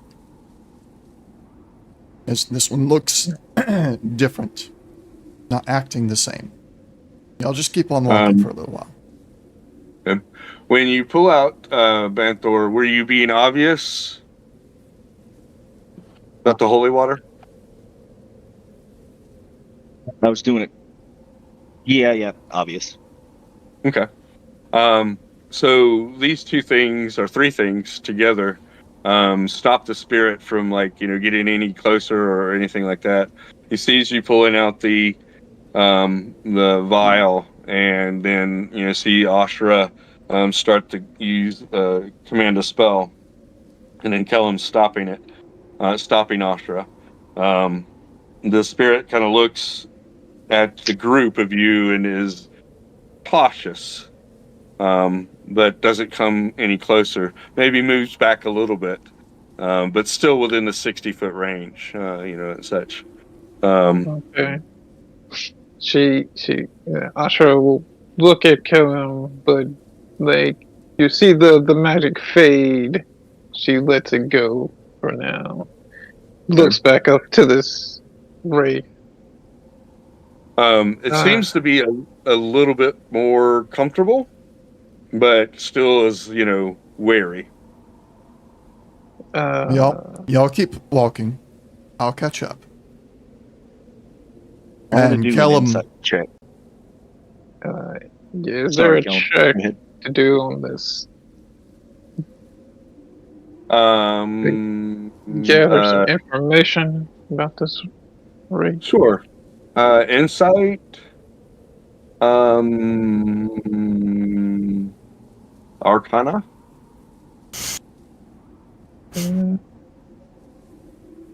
Will they give different information? Or religion. Yes. So the insight will give you, what insight would do. Religion and Arcana are going to give you a little bit of different information. Okay. Just gonna do Arcana first.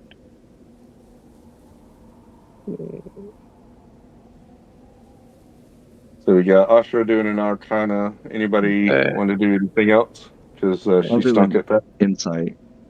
Okay.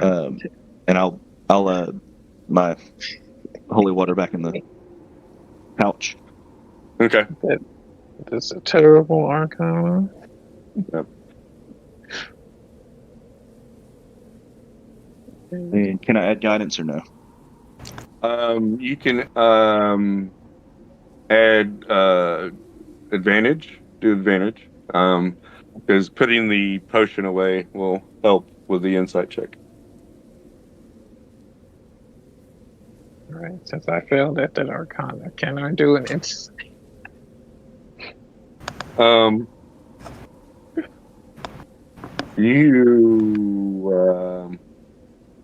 Let's see. Instead of the Arcana, what's your religion? +1. Yeah, roll religion. Since you're going about it, information, you're like Arcana, and you're going through your information. So basically, that's why I'm going to allow you to do that. Necra. Good Lord. All right. All right. So 20. And so your insight, putting away the potion, you can see that the wraith, the spirit creature, has has more of a comfortable position. It doesn't feel agitated. When you put the potion away, it seems to calm down.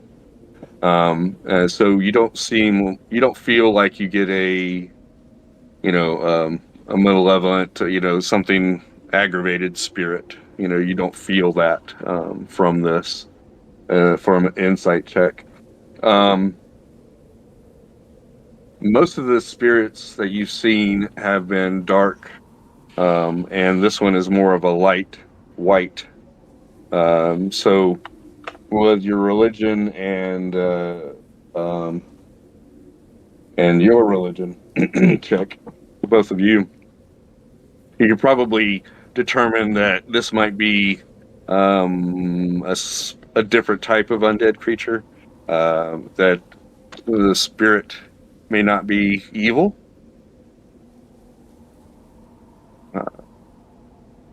But you don't have any, even though you have a high roll there, you don't have any certainty that this creature is not evil.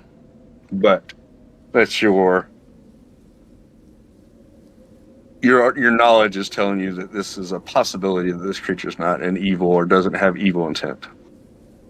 At least not towards us at the moment. Right. Yeah. But it's more of the creature type than situational. So, where the other ones, you're pretty sure that if you got close enough to them or agitated them, that they might do something. This spirit doesn't seem to have that same kind of, if I get close to it, it's not going to attack me. It's not agitated, or anything like that. So, okay. Look at the others. What's that? Go ahead. I was going to say, Kellum had asked the group to move forward. I didn't know if y'all wanted to continue on with that or what. Well, I was going to look at the group and was like, so do we wave it forward or just wave by and just keep walking? Kellum, Asha's gonna, why do you want us to keep moving? She's kind of speaking low to Kellum. What are you thinking? Find out what it's doing. You're my distraction. My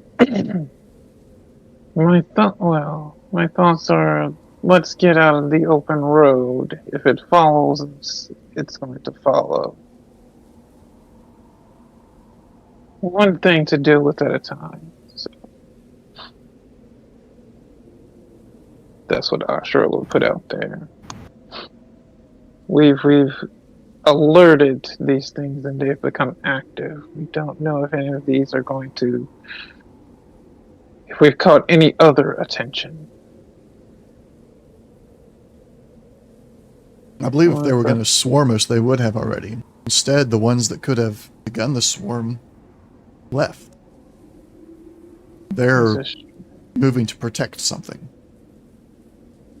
Or to report back to something. That Black Knight was clearly giving orders to the other. Yep. And this wraith looks different, acts different. I can peel off from the group and I can catch it off guard. Wouldn't it be more of Necro's thing to catch it from behind? Not much I can do. From the north of you, far away, you hear a wailing. Unnatural, loud wailing. This spirit creature turns his head back and forth and looks at the group and rushes towards you and yells out, "Run!" and dissipates. Dissipate. Dang it. Asha was about to crook a finger towards the come on, follow, but it beat me to it. So, well, you heard the thing. It knows better than we do. Regroup it. From around you, you hear movement and rustling from all the different buildings. I think we need to leave and regroup. And let them settle back down. So let's, what'd you say, Banthor? Back to the farmhouse? Back to the portal. Oh, the portal? You want us to go through the portal? Let's regroup there, and if things go south, we have a quick way to get very far away. This is true. Let's head back that way at least. You head back. Start to make movement towards the portal in that building that was next to it. And undead creatures of various types, skeletons, zombies, and dark wraiths seem to be coming out of the buildings slowly into the road. You're about 100 feet away from the building portal that you were at. And things are starting to get crowded. Okay, Kel, we are starting to get swarmed. Well, are they paying any attention to us, or are they just kind of in the road? Well, they're making their way out of the buildings and into the road. Whether they're paying attention to us or not, they're coming towards us. Yes. The ones that are closest to you and the buildings that are next to you, those creatures do start to recognize your position and start to move more hastily out into the road towards you. You guys have the road memorized? Yeah. Yeah, we're pretty much a straight line. Yeah, it's the main road here. I cast darkness on the hilt of my dagger, and I just raise the fingers so that it's uncovered and darkness is there, and that way when I grip my dagger, the darkness goes away, but with a couple of fingers raised, the darkness emanates, and we're completely shrouded in darkness. Everybody's blind, us and them. Oh, not me. Except for Astra. I can see through the magical darkness. Okay. Okay. That's actually good. If you cast darkness, Ashura would everybody link up, and then she would lead everyone towards the. Yeah, start making faces and portals that way. All right. No, she. Everybody link. Grab on to each other, and then train, and she'll grab the person behind her and just rush forward. All right. Holding on to Astra and the next person in front of you behind you, the group of you rush forward in darkness towards the portal. The undead creatures are caught off guard by this act and are moving blindly through the darkness. You weave your way through them, Ashra, making sure to keep a safe distance. And Necro makes sure that everybody is moving quietly as possible. You get up to the portal. You feel its vibration. What do you do? See, like looking around, seeing that even though we're at the portal and we're still getting crowded, Astra's going to be like, "We're going through," and just pulls everyone through. All right. What vibration do you want to go toward? You recognize Maria's vibration. All of you. You feel it. It has a certain tone to it, and then you could feel these other vibrations in other directions. Right. Speak the word and pick your direction. Yeah, she speaks the word and she wants to go to Lodock? Lodock.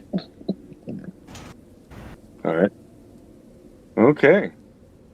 With a slightly sickening feeling, the shadow engulfs you, whirling you through different patches of shadow throughout the city as you make your way westward towards the Lodock. You materialize on the other side, underneath the bridge, just right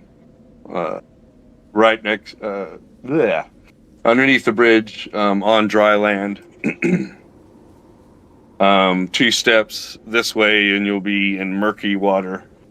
The sensation you get is unsettling. I need everybody to give me a Constitution saving throw.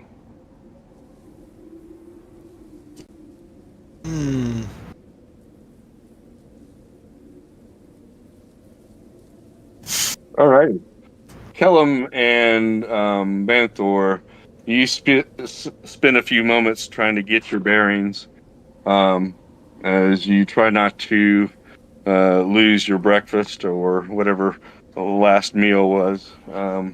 You are dizzy for a few moments and cannot get your bearings. You're going to need to depend upon your fellow adventurers for a few moments here. It's gonna be hard for everybody except for Ashura to get bearings anyway. The darkness is still going. Okay. Yeah. It is a concentration up to 10 minutes. So give me a Constitution saving throw, another to see if you can keep concentrated on that. Is that a crit? You grit your teeth, and yep. Yes, that's a crit.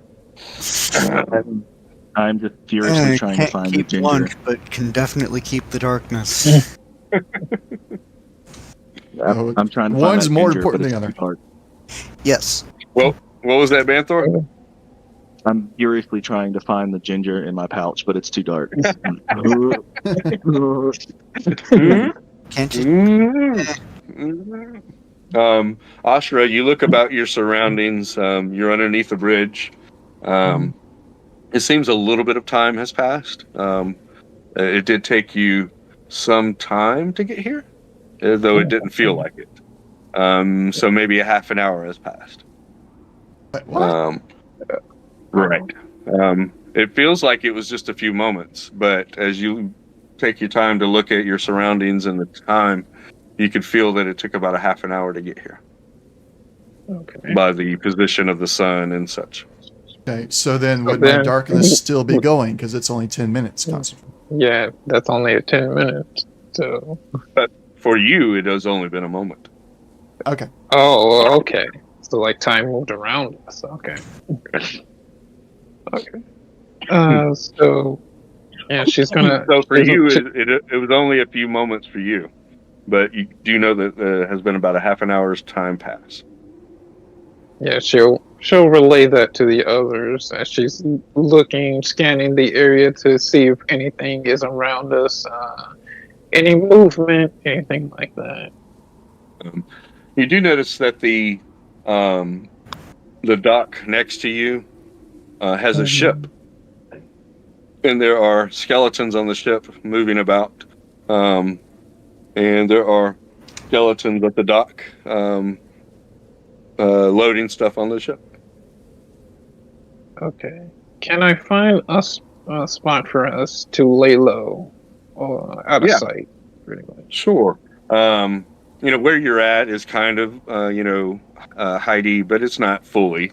There's another dock that's on the other side of the bridge it only has, a few skeletons moaning about and some zombies out in the road and such. Nothing that, you can go in and clear out easily and take up refuge there if you need it. Okay. So she relays all this information back to the others. Ship on the dock, skeletal activity, less skeletons on the other side of the bridge. We could take them out quite quickly and quietly and lay low on the other side of the bridge. You do notice that there is, in the distance, probably where you came from, noise. Just like, as if the city was alive and moving, kind of noise. Mm-hmm. Where before there was not any noise like that. The streets were desolate for the most part. You hear some movement inside the buildings and such, but this is as if the city was moving about in that area, and you can just hear background, noise, coming from that area and such. So, while she's about and such. So, go ahead.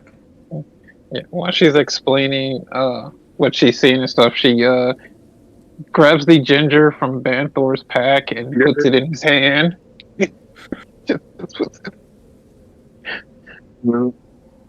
Noticing that he's like reaching for, trying to find it, she just puts it in his hand for him.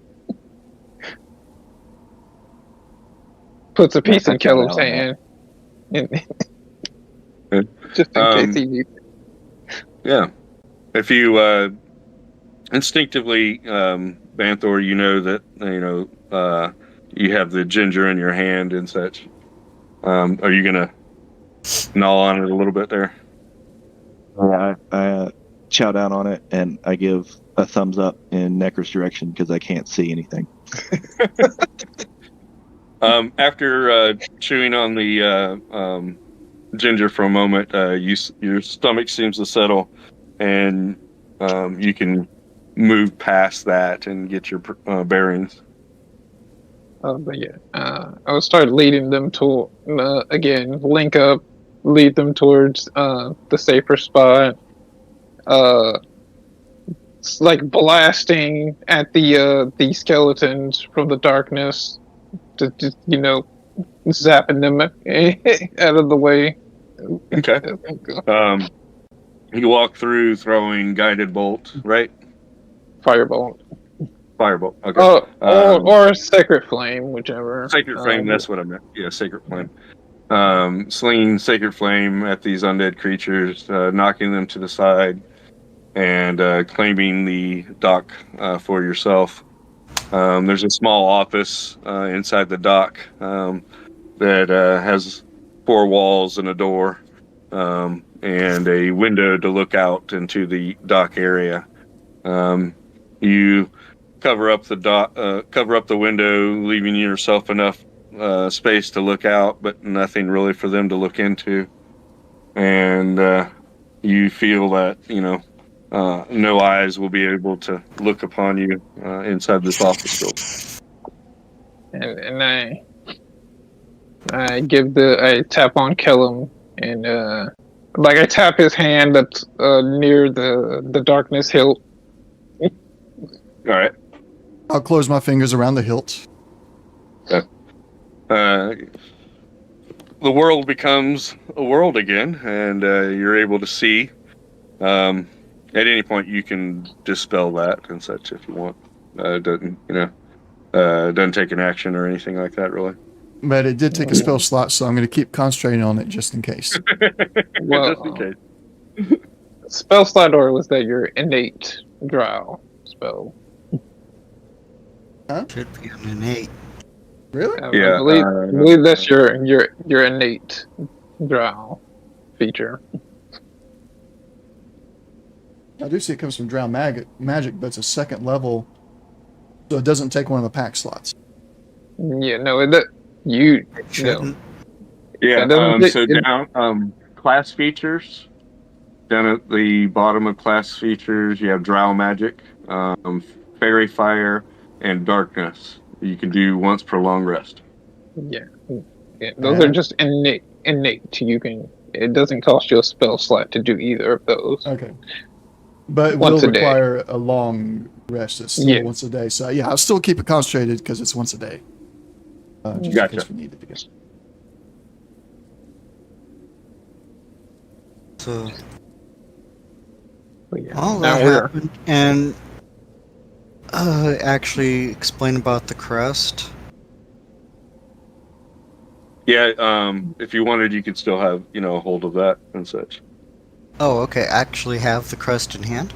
Okay. Yeah. you It's grabbed it with your right arrow. Yeah, when you grabbed the arrow, it basically was kind of stuck in it, and you're like, whatever, and took it along with you.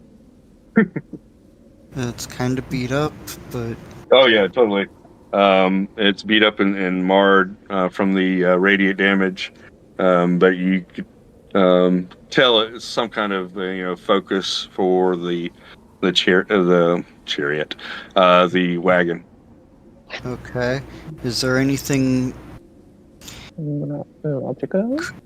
Is there anything in the way of recoverable in what the crest looks like? You can see that it has somewhat of a raised features, but they're very muted from the damage. If she's doing that, and like Astral will kind of hold her hand out to kind of, can I see that for a second? Sure. She takes that and how you kind of try to feel your hand over to get like all the dimensions, the curves, and of something by touch, not only feel. Then she's going to try to replicate it with minor illusion. Okay, gotcha.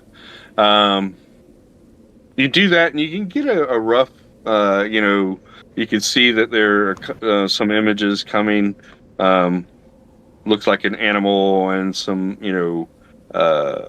weaponry of some sort. In this, let's see. You've done. Remember what you did with the dwarf stones, flagstones?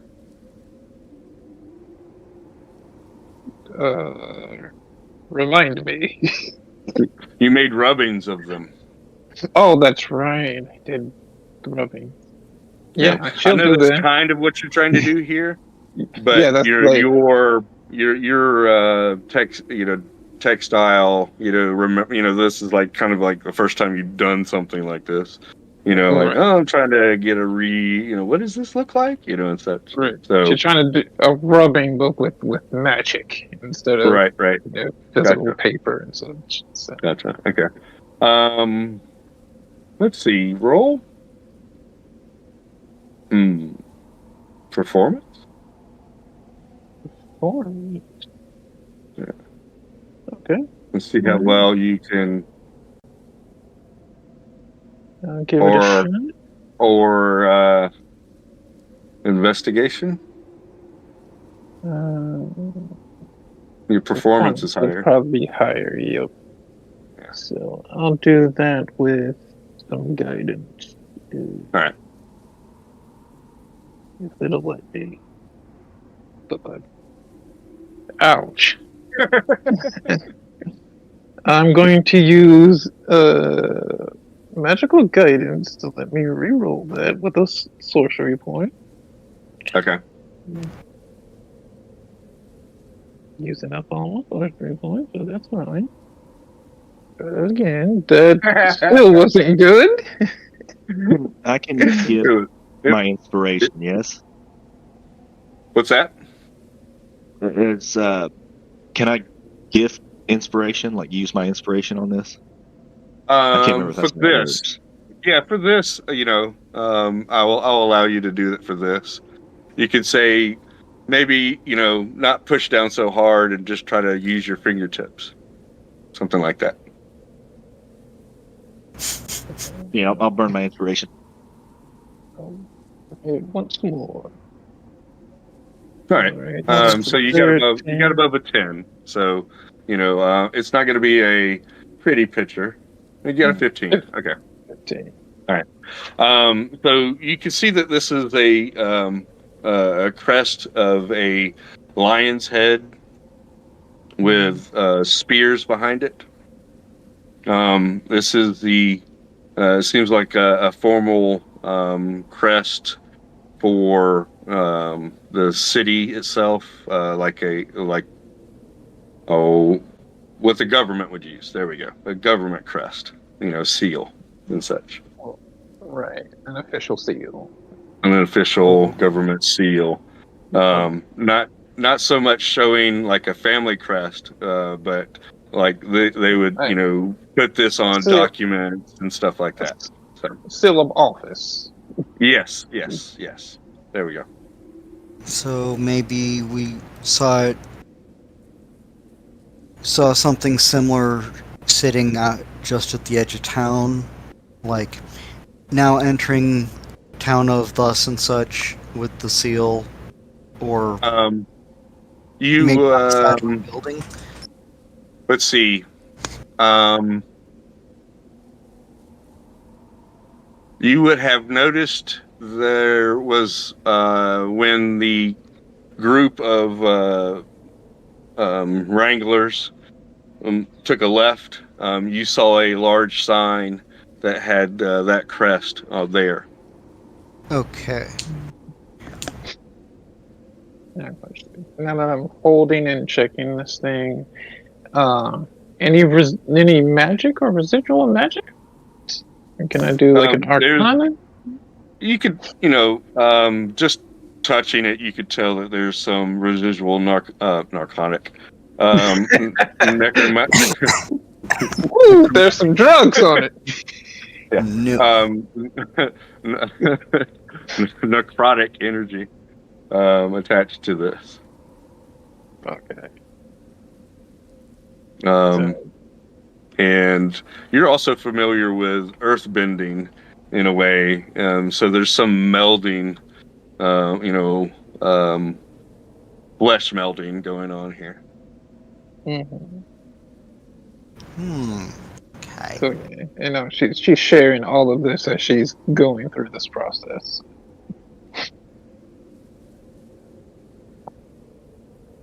So this is basically like the magical item that allowed them to create the wagon with somebody else's meddling.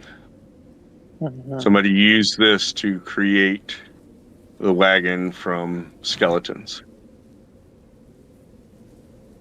Wow. That was certainly an interesting trip to the market. Yeah. You hear a clanging noise behind you, Kellum. Okay. I'll turn to look. You swing around with your dagger in hand, and there is a well used but usable what is it called? Bullseye lantern. That is, you could tell is kind of like rocking back and forth as if it was kicked, moved, or dropped. Okay. Okay. I'll hand Necra his or her lantern back, and So Tink's lantern goes back in the bag, and you have a I'll- new. I'll grab this one. The bullseye And- lantern. All right, cool. And while stuffing that in the bag, kind of look at where it's at, see what might have knocked it over. Yeah, was that there before? Roll perception. Oh, the thing I'm not good at. So, Necker, you're pretty sure it was not there before. Okay. Anybody with a 15 or higher don't remember seeing that there. Okay. So Is there a hole in the ceiling? There's no hole in the ceiling. There's no other openings. No other, obvious openings big enough for this to, have been put through or what have you. All right. Ah, okay. Asha was just kind of looking around and, eyes kind of darting around, and she's going to be like, is that you, Wraith? The one that was following us before? Just kind of you hear talking from behind you, Ashra, no matter, you were turning around, looking around the room, even doing a 360. But from behind you, you hear, no matter where you're standing, yes. All right. Okay. Well, thanks? Question mark? Do you want to... Silver. What was that? Silver. Silver. What about silver? Silver.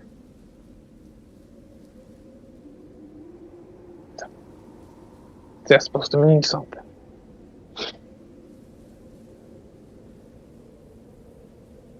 It's like, Does it have any silver on them? pull out a silver coin and just kind of hold it up. Yes.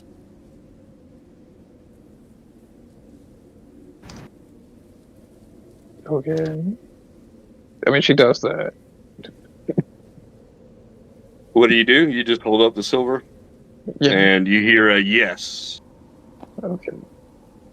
Okay. So, what about it? Silver.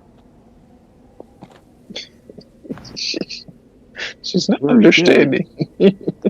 I know. I'm sorry. She's trying to. Don't take it personal or anything like that. It's, Yeah, no. She's trying to figure. She's like, okay, all right, we have silver. He says yes. Yeah. It says with frustration. It said what with frustration? It said give with frustration. Oh, give. Oh, I mean, she's holding it here. I don't know where you are. Yeah. Just put it on a shelf somewhere. Yeah, she's gonna is there a table or something? She can just sit it on. Okay. You set it down and it immediately is knocked off and disappears. Thank you. I could talk with a little bit of. I can talk now. Not all words come to me. Something. What are you doing? What are you doing? What are you doing? What are you doing? What are you doing? What are you doing? What are you doing? And it keeps on repeating that. Investigating. I'm looking for a flaming sword. A flaming sword. Get another silver. I've got a gold for a flaming sword. No gold, silver.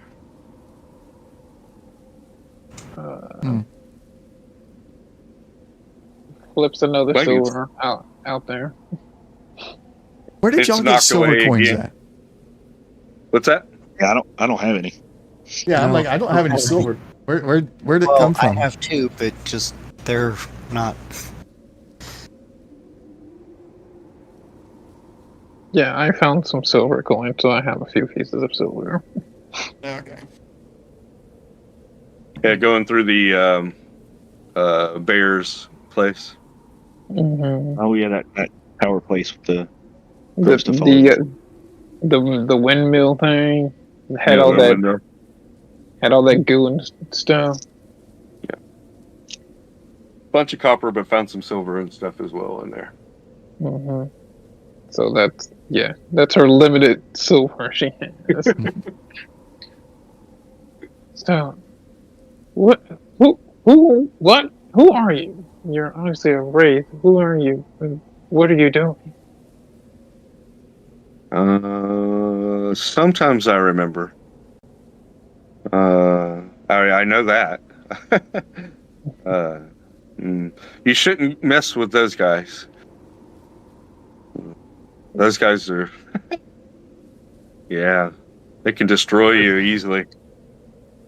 You Yeah, so I guess they're with the local government. Yes, that's right. They wrangle. They're the wranglers. wrangler. They skeletons build. They build with skeletons.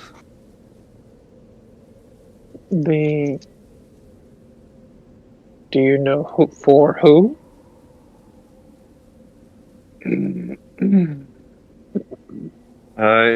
Yeah. You could feel, Ashra, that something has gotten real close to your ear. And in a whisper, it says, "It's the Lion Queen. She's a bitch."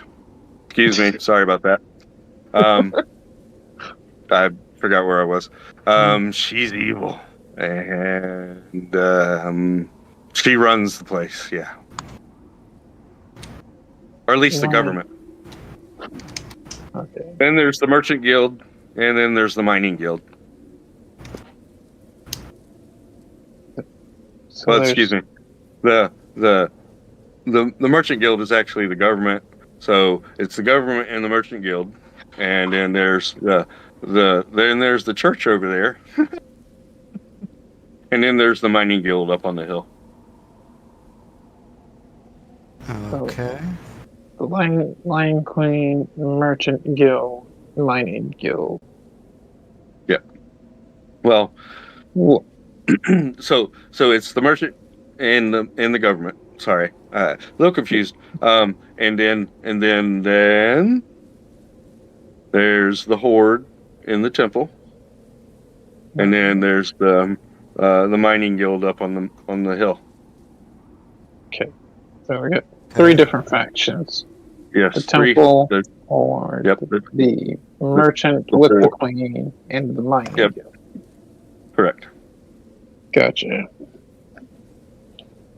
The queen, she goes around and captures skeletons and fashions everything.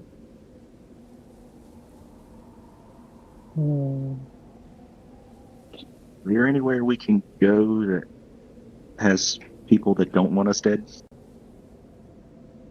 Yeah, you could go to some places in the market. Places in the market. Would you be able to guide us if we were able to find more silver for you? Yeah, more silver? We would have to find. She's got to kind of keep an account of how many silver coins she has.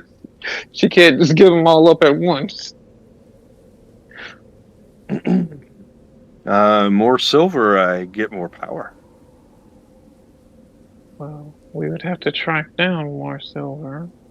there is silver back in the mill house on the edge.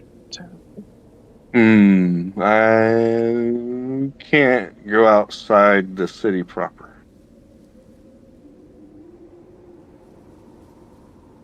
Are you bound here? We are all bound in one way or another, yes.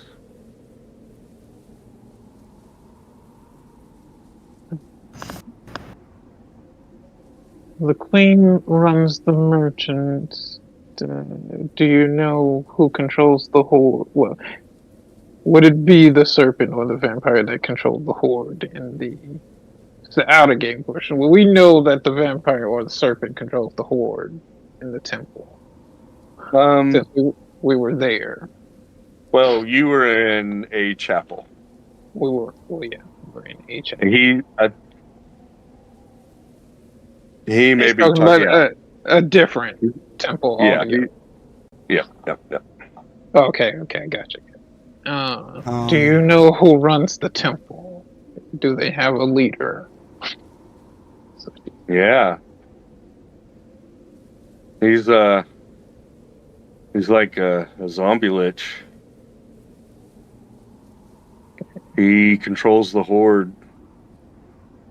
Silver? He flips another coin.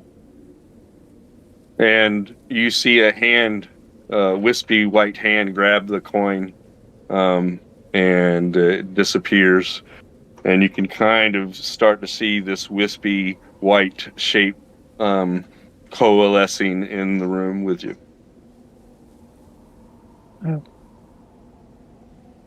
So, is it the more silver you have, the more solid you can become, or materialize you become? Yes, as I get more power and I can manipulate the environment around me and remember more. That's the big thing for me. Is remembering. Memories, yeah. And he kind of like goes off into himself, as he fades into his memories and such that he's remembering. All right. Stay focused before you. Do you know who runs the mining guild? Like, she's trying to get as much information before he loses himself. Gotcha. That would be the old man, the old dwarf man. Dwarf man?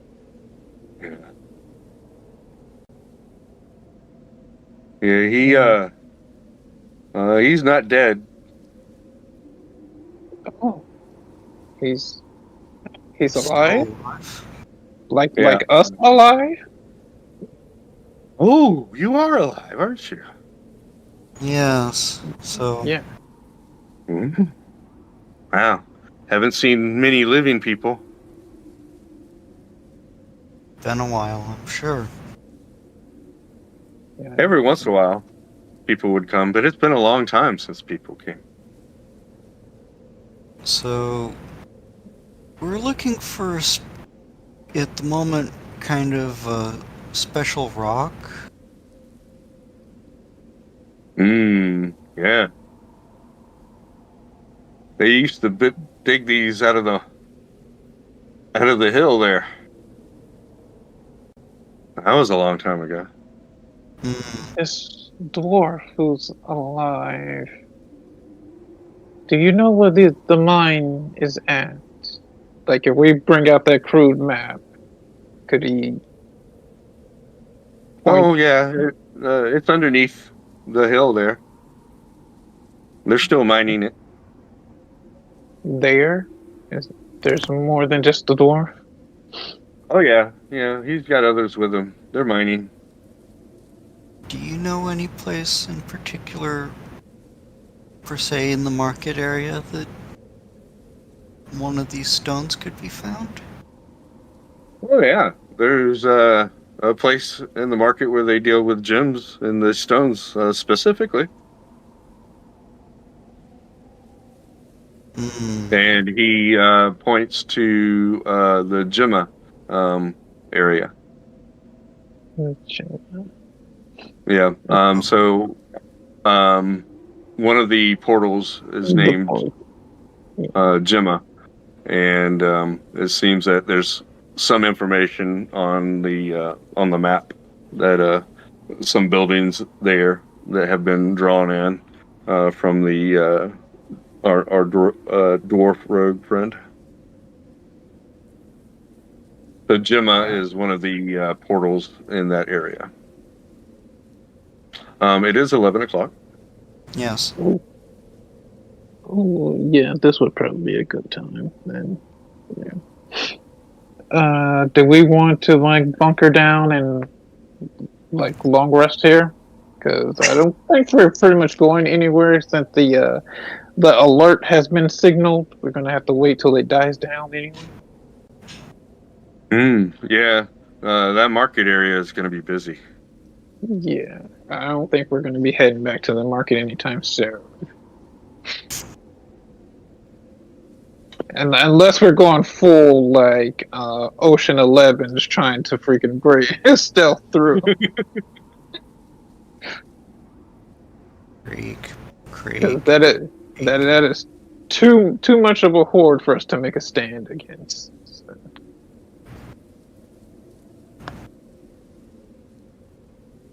Yeah, you noticed, luckily you did the darkness. I really enjoyed that. That was great.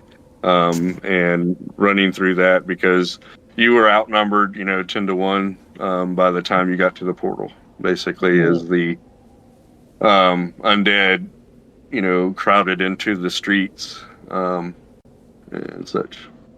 All right. I've been looking for an opportunity to use the darkness. It was good, and then with Astra, having the demon sight, really helps out as well. Mm-hmm. Or devil sight, excuse me. What I got to do now is find a way to be able to see through my own darkness cast. Right. You can get the invocation, devil sight. It's the warlock thing. So. The thing I got right now is a 10-foot blind sight as a spider. Is that invocation a concentration spell? No, it's a concentration. It's just a thing. Okay. Yeah. Well, once you get that invocation, you just have devil sight. I got to level up first. I think. Yeah. Got to get that level up to be able to switch your invocations. Yeah. Yeah. Once you level up in a warlock, you can switch.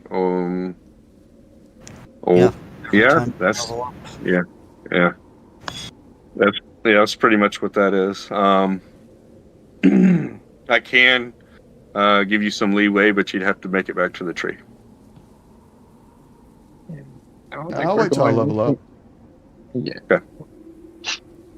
So if you went back to the tree, you could, have a conversation with the tree and redo your invocations as a caveat to the XP loss.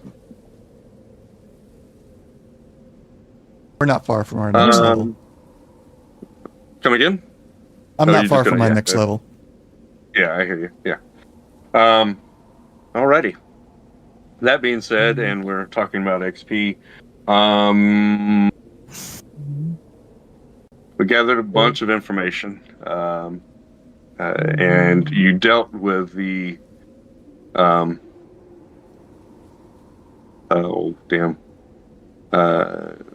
the gatherers. I forgot what I called them again. The loot. You dealt with the Black Knight and his entourage. You didn't destroy them. We checked on the shadow portals, and we did not kill the messenger. So that's a good thing. Yay. Yay. Yeah, because Arthur was about to blast that thing. Oh yeah, It's a good thing. And Callan's like, no, let's not kill the messenger quite yet. So, Baker Lane and douse it with holy water. Yeah, and find out holy water don't work very well.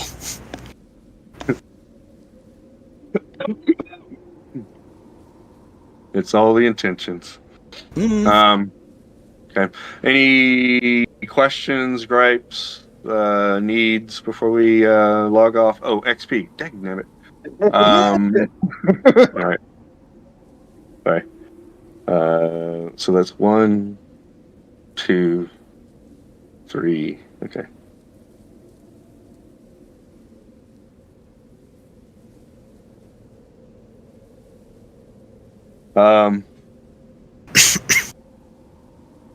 So non-wardens, you get 1,250 XP, and wardens you get 1,000.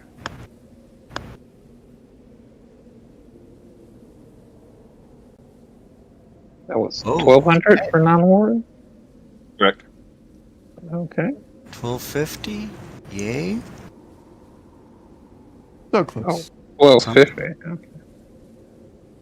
1,250 for non-wardens, and then 1,000 for the wardens.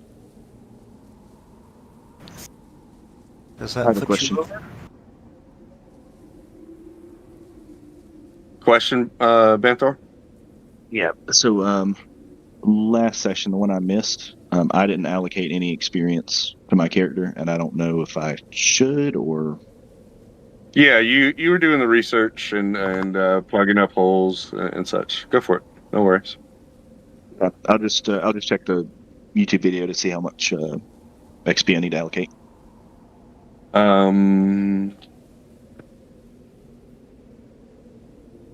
Didn't we have that? Okay. Let's see, what was it? I I'm don't have it going to written look down here. now to see. Okay. Yeah, because I don't think I have it written down.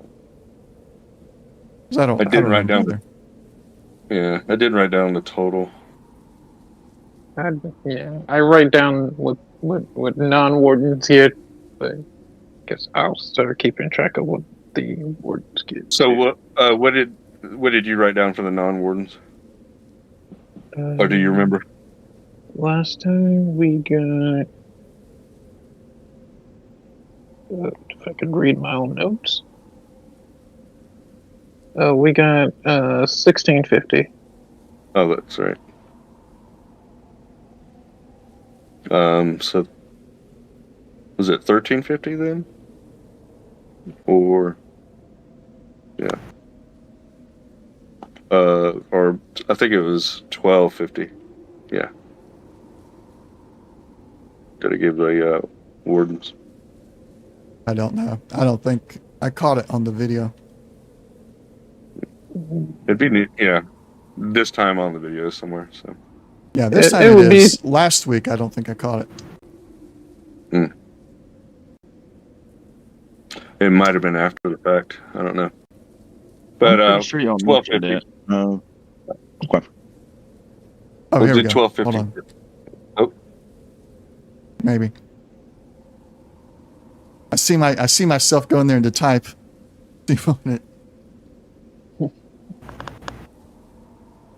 Nope. No, I'm waiting. I think you're doing the calculations.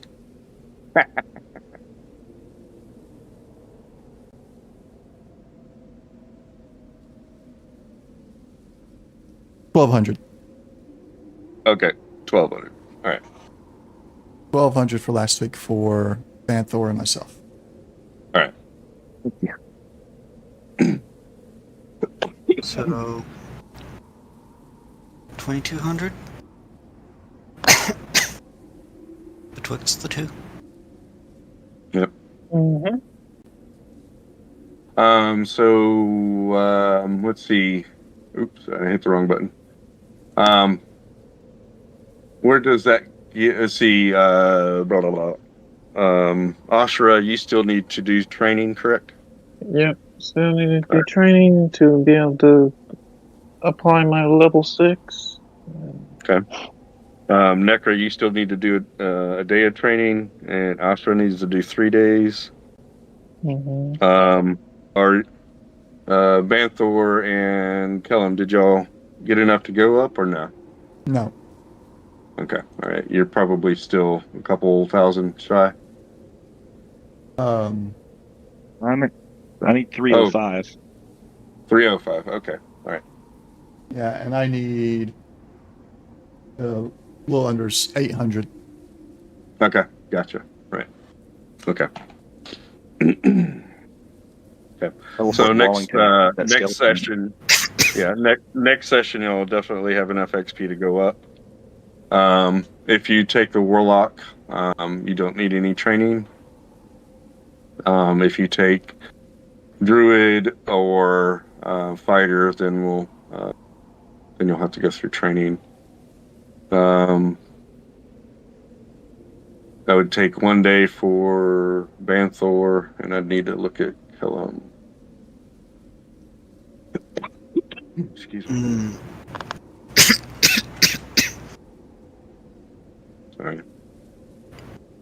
Into the unknown, Kellum. So you're a third fighter, so that would take you 1 day of training. Okay.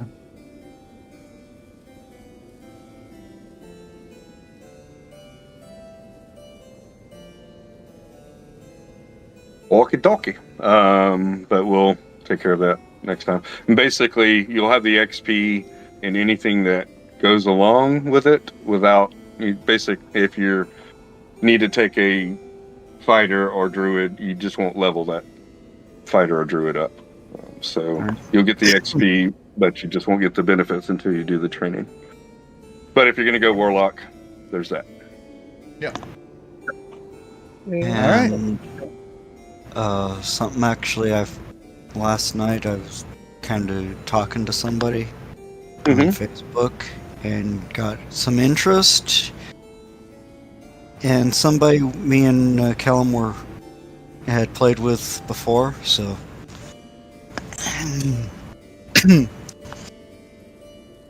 he's vaguely interested in this one, more interested in Fallout, but has work. So maybe. Now let's talk about that off stream. Yeah, we can do that. I was kind of hoping, but just. Yeah. Yeah. But we'll talk about it in a minute. Let's just wrap up the stream real quick. Do we have the game? Oh. Well, we got Fallout this Saturday, and then we're recording the one on Thursday. Our next section here is the 22nd. Correct. So Thursday's good for our afternoon game. And we start that at 1 o'clock our time? Yeah, 1 for us. Yeah. Okay. 7 for me. Yep. Okay. And Fallout on Saturday, and then back for this one on the 22nd. Correct. Yeah. All right. Yeah. Thank you, everybody, for watching. We'll see you next time. Welcome to the jungle, baby. You're going to die.